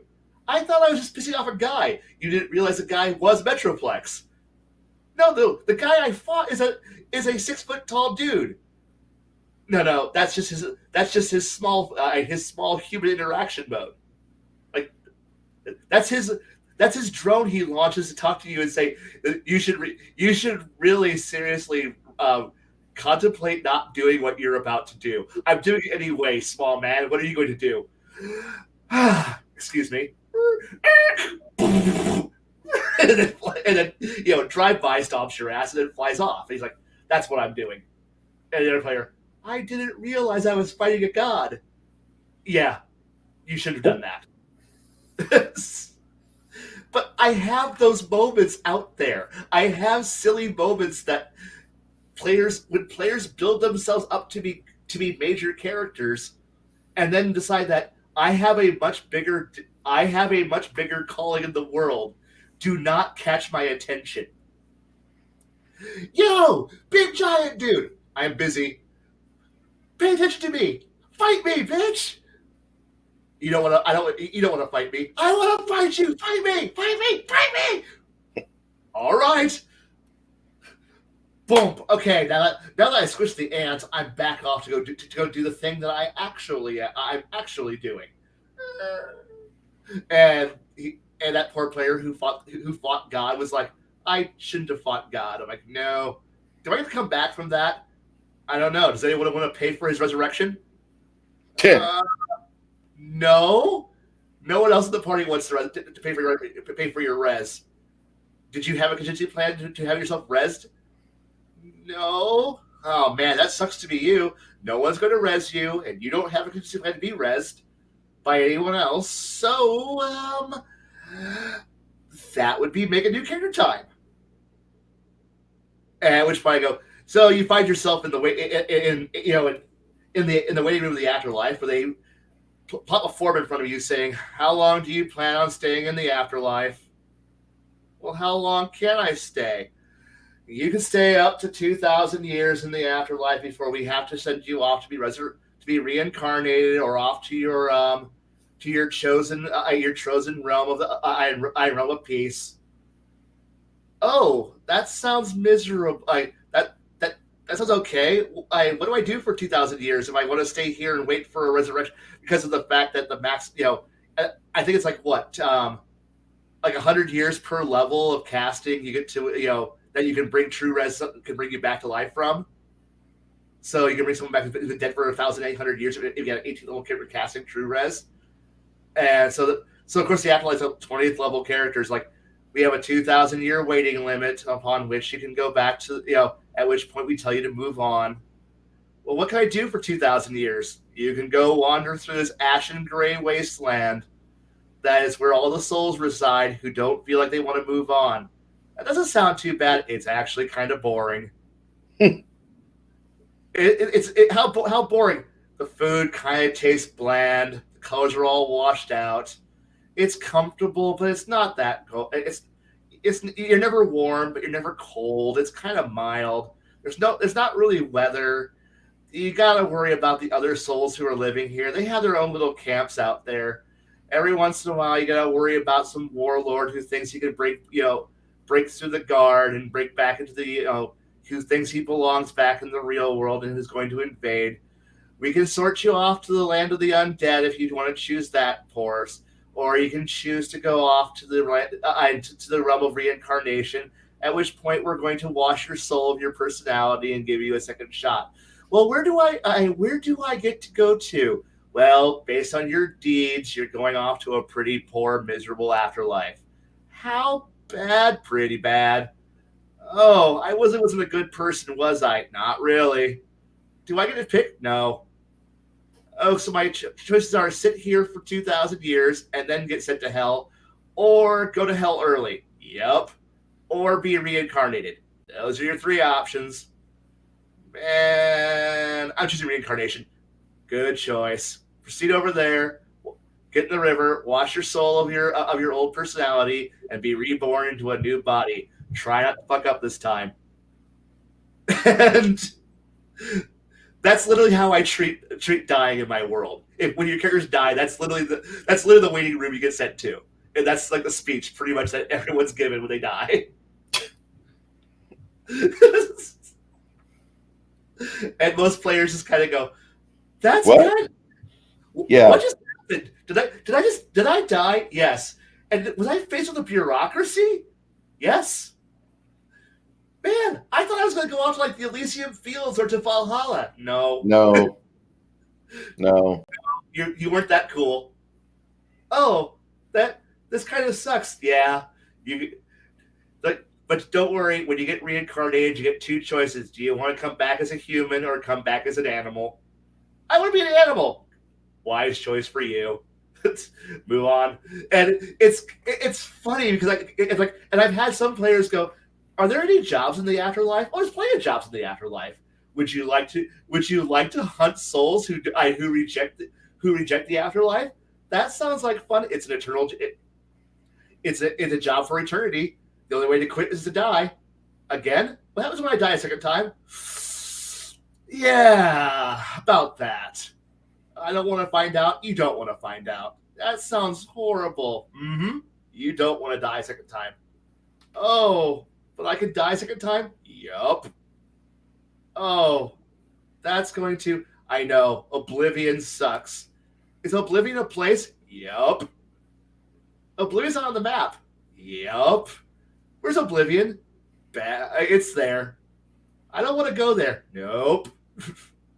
And it's always fun. Like I ran an entire campaign where everyone started dead, and the opening adventure was them figuring out where the fuck are we and how we all died because they all forgot. And it was fun walking them through the realms of the afterlife, going and them trying to figure out, going, do we really want? And most of them went, nah, you know what? I kind of like being here in the afterlife. This is actually kind of nice. It kind of sucks, but it's all kind of weird. And it's like, and this is where my if you die enough times, you get a free ice cream cone joke comes from mostly. It's like, I've died. I've been brought back. it's like those rapid. The sooner you catch them after they die, you can bring them back cheaper and faster. And I've had players who have been like when they die, the front desk waiting person is just like, you need your heart. Hey there again. Hey there. You want your whole your card punched? Yeah. Click click. All right. Wow. And the thing is that I've like the god of death in my world isn't really a bad guy. He's just kind of like there going, hey there, buddy. You died. Yay? I know. I know it sucks, right? And it's like I might have stolen a little bit of of Terry Pratchett's death there and mixed it with a little bit of Neil Gaiman's death and mixed him into a melancholy, kind of laid back individual who just kind of sits there and goes, look, I've got all the time in the universe. Eventually you end up in my care, and then I shuffle you off to where you need to go. I'm in no hurry. Except for the undead. I hate the undead. And I have an entire organization that kills undead. Oh, that's cool. That's why there's not many ghosts. Oh, okay. And he was like, but he's not a very angry he's not a very angry person. He's not looming or menacing. And it's not one of those, oh, death is an evil creature. Him. I'm evil? Am I evil? Checks himself. I'm not evil. I'm actually pretty true neutral. I really just kind of just am here. In the end, you all end up here. I'm in no hurry. I'm going to send more people. I'm going to kill you in the name of death. And here's death. Please don't. Oh, okay. I guess you're doing it. Whatever. He's trying to get your attention. I know. You get a gun everything? No. But, yeah, you know what? Fuck it. Whatever. I played a bit more serious, but in the back of my head, that's literally the personality I'm just giving it in the back of my head is simply, which is why you don't really see a lot of death cult, a lot of cults that I worship death, and death is like, you don't have to. I'm good. I'm good. I'm one of the incarnate. I'm literally an embodiment of existence. I don't need your worship. Get me more power. I don't need your power. I don't need your prayers. Stop it. And every once in a while, his avatar will show up and be like, "Stop being dumb," and then goes back to it. And he hates every time there's an apocalypse because they're like, "I'm going to be busy for years." And he was like, and I have other gods that work under him, whose entire job is to sit there. He collects. Okay, the death god collects everything, all the souls, and then he passes them off to the guy who judges. And his entire job is to sit there and go, and he's the one who actually gives you the speech. So if you know King Yema, that's literally the guy who gives you the speech for welcome to the afterlife. Here's your choices. Do you want to be judged? Oh, sorry. No, King Yema is okay. It's death. Death collects you. You go to the receptionist. The receptionist gives you the options, and if you want to be judged and given your afterlife, you go to King Yema. King Yema goes out there, sits there, and decides on which afterlife you go to. That's if you choose to go to him, and then he gives you the choice of, or you can get back, so the receptionist doesn't tell you which afterlife you gotta go to. You go to King Yema. Yema judges you, and he judges on which afterlife you go to, and then he gives you the option of, or you can choose reincarnation. So, do you want eternal damnation or reincarnation? And reincarnation, good choice. Next, boom, and then calls the next soul up there to be judged. And he's like, that's how it works. I put thought into how crazy dying is because dying is an element of the game, and because this is the first layer of the celestial bureaucracy. It's supposed to be hilariously cumbersome and miserable. Like, you don't want to die because it's just dumb. And you realize that death is not an escape. It's just simply going on to the next stage of torment. And when one player figured that one out, he's like, you know what? death kind of sucks. I'm like, well, that's the whole point. You don't want to. Oh, yeah, you're right. I don't want to. And I feel that in my soul. yeah, and it's like when the party managed to finally kill two of my ancients, two of these very powerful, high-powered characters who were just top tier, top flight threats. They finally managed to kill them, and then they were like, "We sent them to the afterlife. There's no one to resurrect them, and then we're going to go to the afterlife. We're going to gate to the afterlife. At which point, the receptionist is like, you're not dead. What are you doing here? We're here to make sure that the people who died are actually dead." Okay, and then pass through everything and go find the actual like the afterlife's jail department, and they're like, because these two people are old enough that they predate the afterlife, so they can't really die. They're borderline titans. They're not titans, but they're things that are on the same tier as the titans. But they can't be sent to the prison realm of the titans because they're not titans, but they're equivalency to them. So they're dead, but they can't die. And heaven can't take them. Hell can't take them. And they're just sitting here in the afterlife going, well, we're stuck here. We're dead, but we can't move on. And we're just going to be here for eternity. And they're like, shit, how do we destroy you? And they're like, you don't. You can't. We're eternal. And they're like, but you could escape no, we can't escape because we're in this prison cell for eternity. And they're like, oh shit. And it's funny because so there's a prison in the afterlife that's full of about six stupidly high-powered characters who have actually died, who are all imprisoned in here because they have nowhere else to go. And every once in a while, one player who figured it out, who works for heaven, works for the celestial bureaucracy, will show up there and go and talk to these ultra powerful characters who predate time almost. They're like, hey, I've got some questions. Could you guys help me? Why should we? We'll take a few years off of your sentence of eternity. Oh, good. Infinity minus 100. Okay, thanks. Okay, sure. Yeah, we'll talk. And they'll ask dumb questions because I'm a high level character who has access to all these realms. I'm going to make use of it to go ask stupid questions to high level people. Yes, /unsubscribe is definitely what he does. And that was the fun part, is when your players realize that they're not playing a mortal game anymore and they're playing on a higher tier, they have access to shit like this. And it was fun when this player realized, wait, I can just go talk to these dead guys? Yeah, you just go talk to them. Greetings, fellow prisoners who I hear for eternity. Give me information. Fuck you. Fuck you too. I have a hamburger. I don't want another burger from Death Realm. It's from the mortal realm. It's got flavor. Give it fucking here. I'll eat it. Give it here. I'll talk. Oh, no. I haven't had a good double cheeseburger with bacon on it in a century. Ask your questions.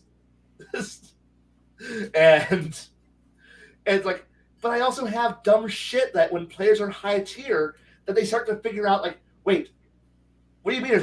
The Loom of Fate exists? Yeah, it's literally all of the universe that's in this that heaven has control over is written into this loom. It's constantly running. Can I go see it? You can go see it, but you can't touch it. What stops you from touching it? Like a bazillion things are to keep you from touching it. Okay, how do I deal with it? You talk to some spiders, giant spiders, metal spiders, who are living. Oh. So it's a giant spider web. Yes, it is. These spiders, fate spiders, are sitting here talking. Okay, can I ask the spiders a question? Only in the form of a poem. I'm bad at poetry. Just write your question in the form of a poem. And the player is like, that's how I interact with the fate spiders. Yes, they love poetry. Or write them a song, and they're like, that's retarded. Then you're not gonna get any information out of them. And the bad part is that all I wanted was the players to make a very, very shitty limerick. Just a fucking, put 2 seconds of effort into it. Make the words rhyme, for God's sake. 2 sentences, rhyming words. That's all you gotta do. Fuck. That's all you had to do. And this player was like, that's too much work. But then I had another player who was like, you know what? I can do a 4-line couplet. Writes 4 lines of poetry. That's my question. All right, the face fighters I give you answers now. But remember, each time you got each question needs to be in the form of a poem. And they went, I could do that. And that was like that was fun because it gives them access to incredible information, but it's got to be done in a very specific fashion, and I love it. He almost never uses it because it's almost too much effort, but he found it to be funny, and I loved it.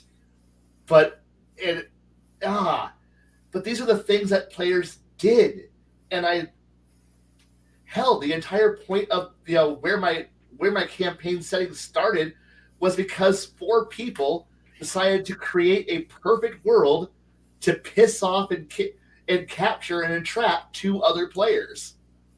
And they created a world that was they found a world that was too perfect, modified the world, and then said, I made a trap. The trap was perfect. Lured them in, created a trap, and trapped those 2 characters who I said are now in the afterlife, sitting there in a box going, and as divine punishment because they're a former married couple who hate each other to death and nearly brought the end of the multiverse to an end because they hate each other in a fight that was that powerful that these 2 are now forced to stare at each other across in 2 separate cages across the hall from each other, stare at each other, pissed off, just snide comments back and forth for eternity. Because what's the best punishment you can do to 2 people who are just utterly depraved, horrible people? Lock them in the same room for eternity, and they hate each other. They're okay with it now, but it was the greatest punishment I could think of for these 2 characters was simply lock them in a room. You can't die. You can't kill each other. You can't even touch each other. All you can do is just yell at each other for fucking ever. It's the best I could do, and it was a great, that was a punishment befitting what I thought Greek mythology and tragedy, right there.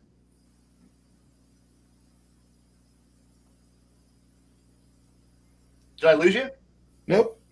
I'm just here, just enjoying the fact that you're waxing on some things that you hadn't really thought of before, and I'm hearing you go through this mental cycle. You'll rewind and you go back to it, and you kind of explored an area that you'd hinted at beforehand to yourself, but now here you got time and audience. Holy shit!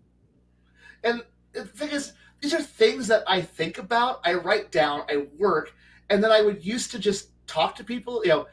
A lot of this would be happening through either players exploring and then me figuring it out, or talking it out in long car rides, or long car trips, long work shifts, kind of like what we're doing, but just sit there and talk it all out and figure out interesting stories to work out and go, this sounds dumb, this sounds better, this is a really cool idea, and then suddenly you get interesting encounters and interesting thoughts. Hell, this is actually where the entire something I'm in the middle of writing up right now is because I've made some hints of it in the past where I'm really big into this.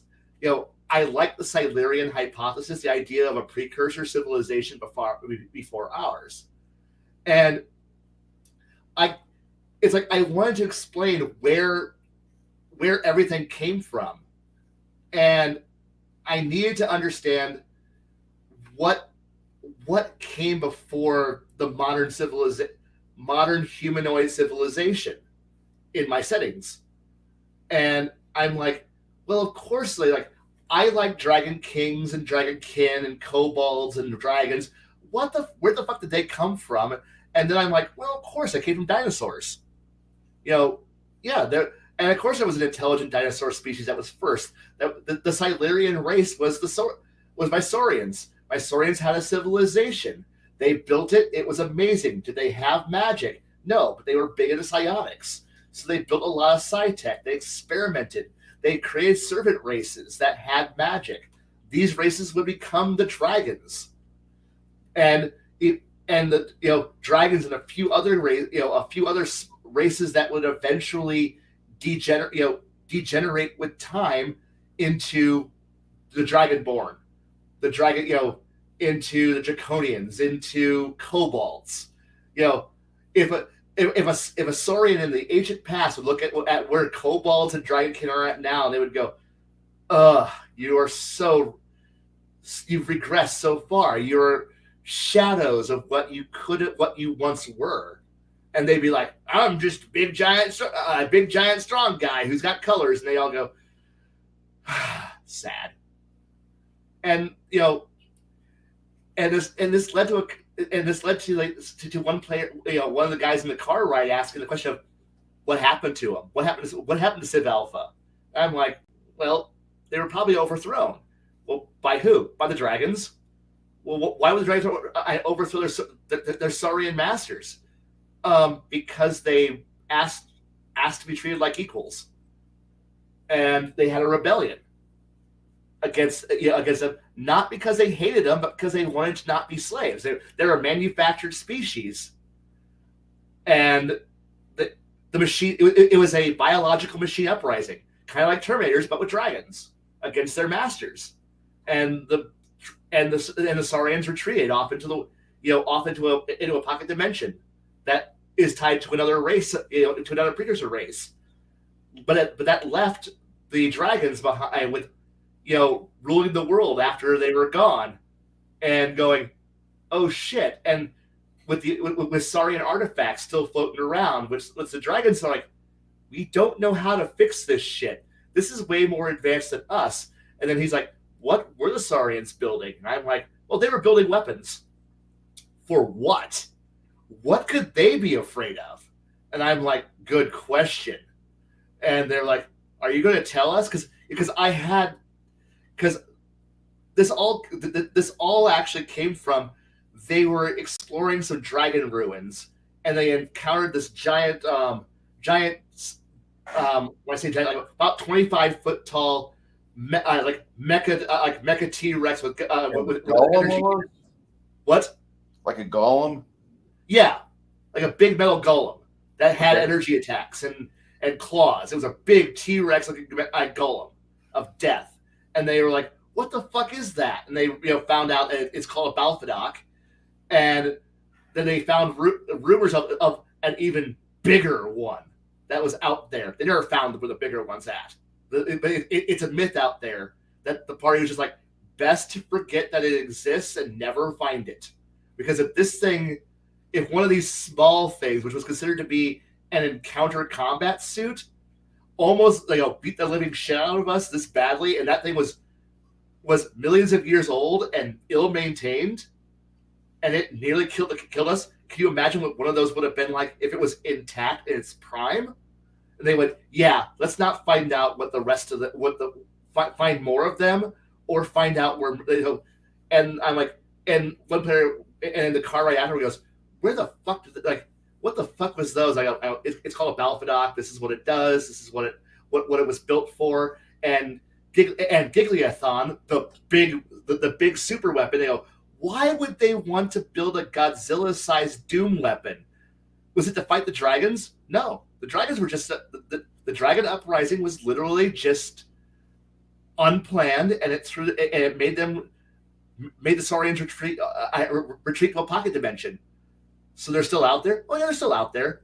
Do they have any desire to return? None. They have no desire to return here. But they left all their shit behind. Yeah, they didn't care. It was better to retreat and seal seal themselves off. So they could still return. Yeah, but don't worry about them. They're never returning. No, we don't trust you. You're right. Don't trust me. But they're out there. You just don't worry about this 65 million year old threat. If they haven't returned in 65 million years, they're not returning now. But they figured out like wait, what? And I'm like there's a threat out there so big, so powerful that they needed Mechagodzilla, a giant magical psionic Mechagodzilla, to be able to fight it. And it was built by dragons. That sounds crazy. I go, and they're like, but okay, now dragons ruled the earth for millions of years, right? Then why isn't the world just paved with dragon cities? I go, oh, that's because climate change happened. Like climate change, like bad climate change, like no, magical climate change, like the manosphere that supports dragons no longer was dying, so the dragons put themselves all to sleep.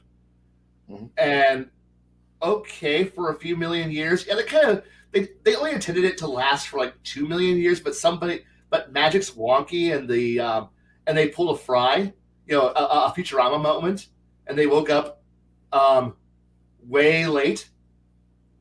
Oh, so they're as confused as you are. Oh, that sounds really weird. And I have like high dragons, low dragons. The high dragons were the ones who rebelled, and they are what the dragons are supposed to be, like the dragon gods and all this other weird shit. Like they are powerful, powerful, powerful. And then you had what I would call the survivors, the ones who couldn't make it to the sleep holdfasts and had to survive the magical winter that lasted for millions of years. So, and that's where you get your D&D dragons, your low dragons, the chromatics, the metallics, and the gem dragons. We're just the shit you fight the shit D&D characters go out and fight. So when the high dragons woke themselves up and went, oh fuck, how long were we asleep? And they checked the alarm clock and went, oh fuck, we overslept. And then they see all their retarded descendants running around, because that's how the high dragons look at the D&D dragons as, oh god, our inbred retarded cousins are still running around. Do we go help them? No. Comedy. We're going to go somewhere else, somewhere better. Okay, why? Because the super mutants. Because literally, as one player put it, so the dragons are playing Fallout. Yes. They came out of their bunkers, looked at all the mutants, and went, "Fuck this shit, we're out," and moved somewhere else.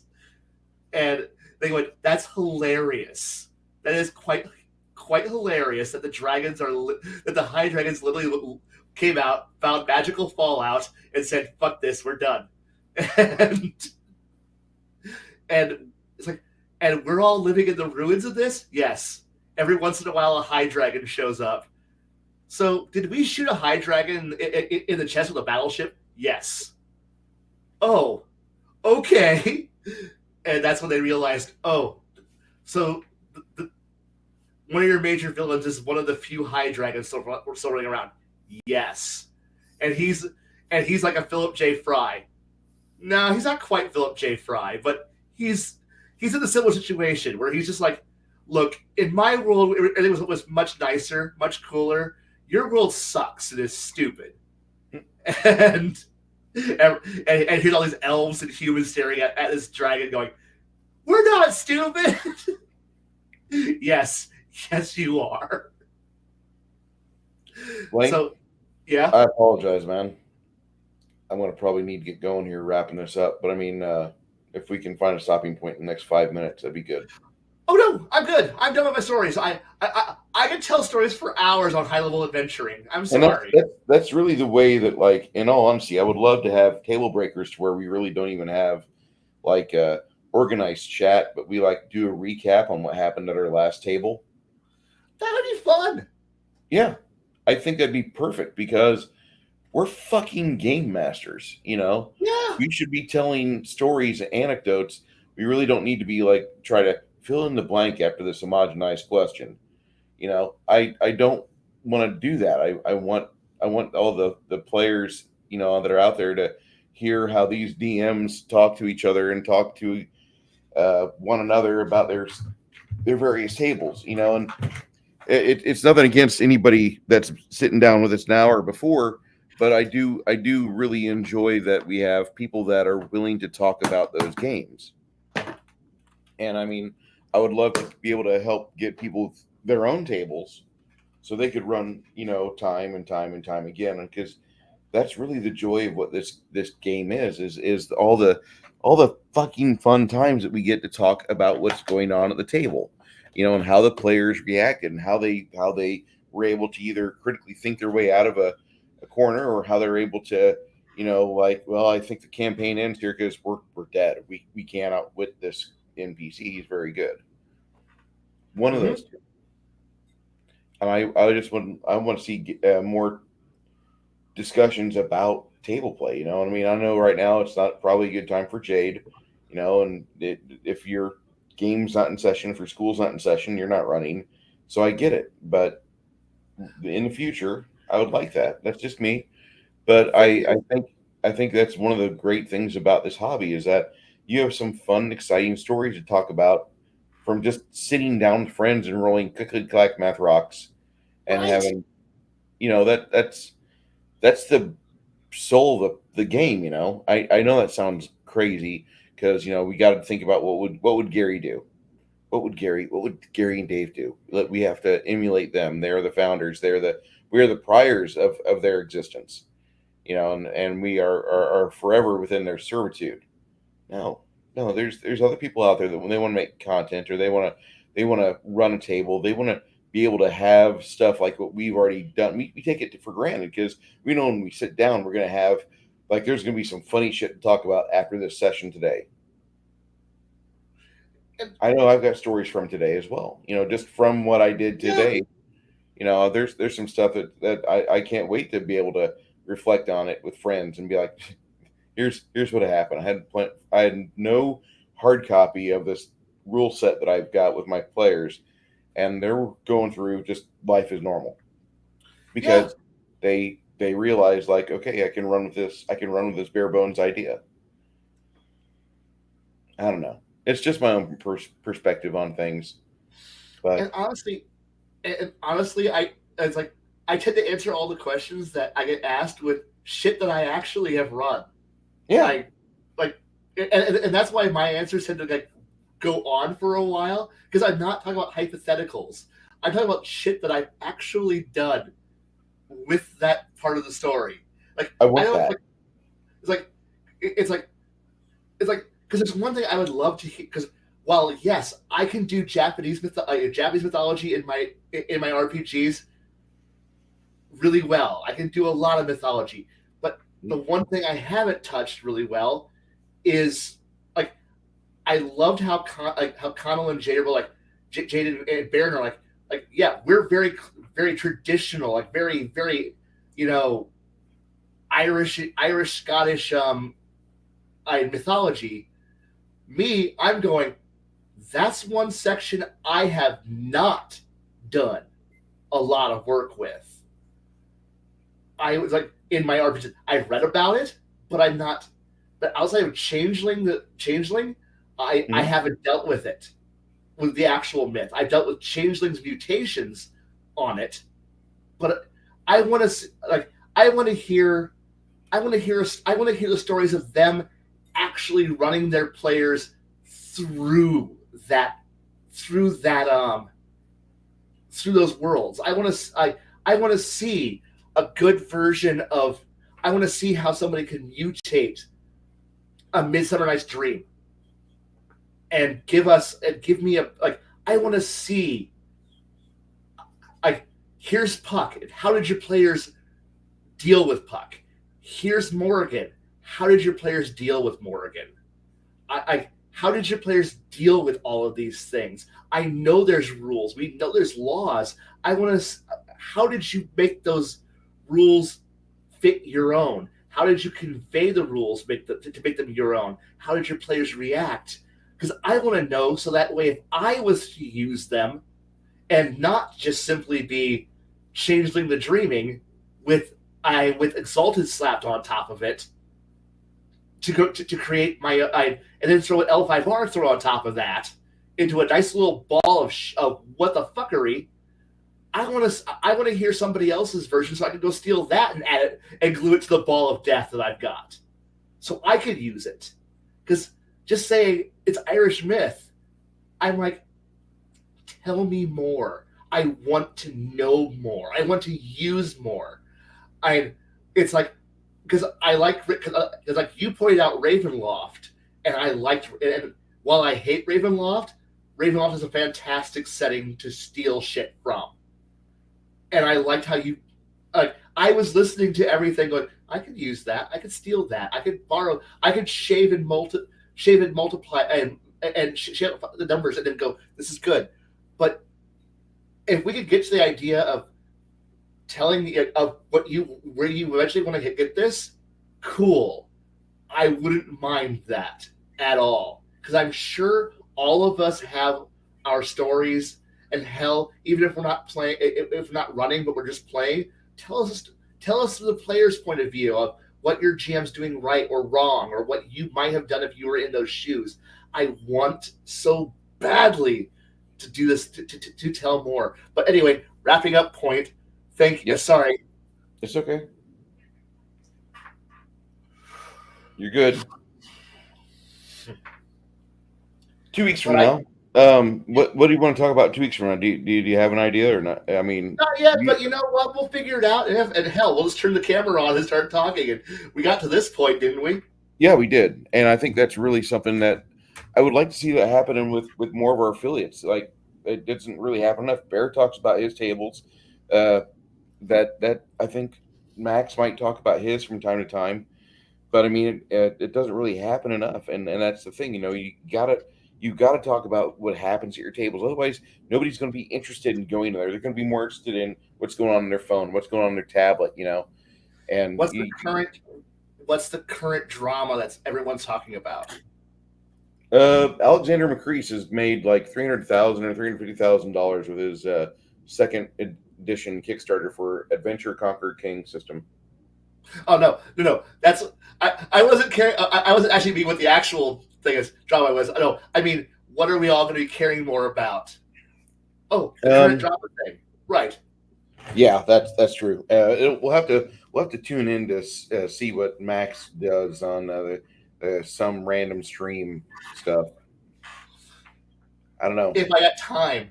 If I got time for it, yeah, exactly. I'm kind of worried about my leg here. Just saying, but trying to get that out of the way, and you know, I'm once I get that taken care of, once that's over that hump, I will be very happy. I bet. I think the next thing that will probably happen, we're getting into the silly season, so I think a lot of the potential drama in the hobby is going to die down quite well. I don't see it being something that's going to be, you know, like what we had in October. It's November now, and people are thinking about they're gearing up for like dealing with family and all that. They're not going to come back to the hobby till like January. Yep. Right now, I'm in prep season right now. Like once one shit kicks back off, yeah, in January everything would be moving again. But right now everything's in prep season. So wait, you're moving out of where you're at right now? No. Okay. I January when the games pick back up. Okay. Like right now, I'm like all I'm doing right now is making sure I keep in touch with all my players and work out what we're all doing, so that way we're all still in the game, still ready to play, still ready to do shit. So when we hit the table again, we're ready to go. Hey, we're ready to go. And right now, I'm teasing players with new campaign idea. I'm tired of playing. I want to run again. When your eternal GM, who's been given a vacation for a year, who's been running things in the background like a little shadow puppet, goes, I'm ready to come out in the open and run again. Bait. And then watching players go, wait, what? Oh. And right now I'm in prep mode. I am in the middle of hardcore prep mode for this, and I'm looking forward to it. But anyway, you need to get some rest. I need to get some sleep because I've been up since 4 in the morning. Yeah, let's turn this off, and you have a good night. I'll see you possibly tomorrow, possibly throughout the week. Okay. Yep. See you then. Hey, thank you so much. And for those guys that hung out here to the very end, Six Nation 31 Kings, Soybase Jeremy, and the other lurkers, I really appreciate y'all being here.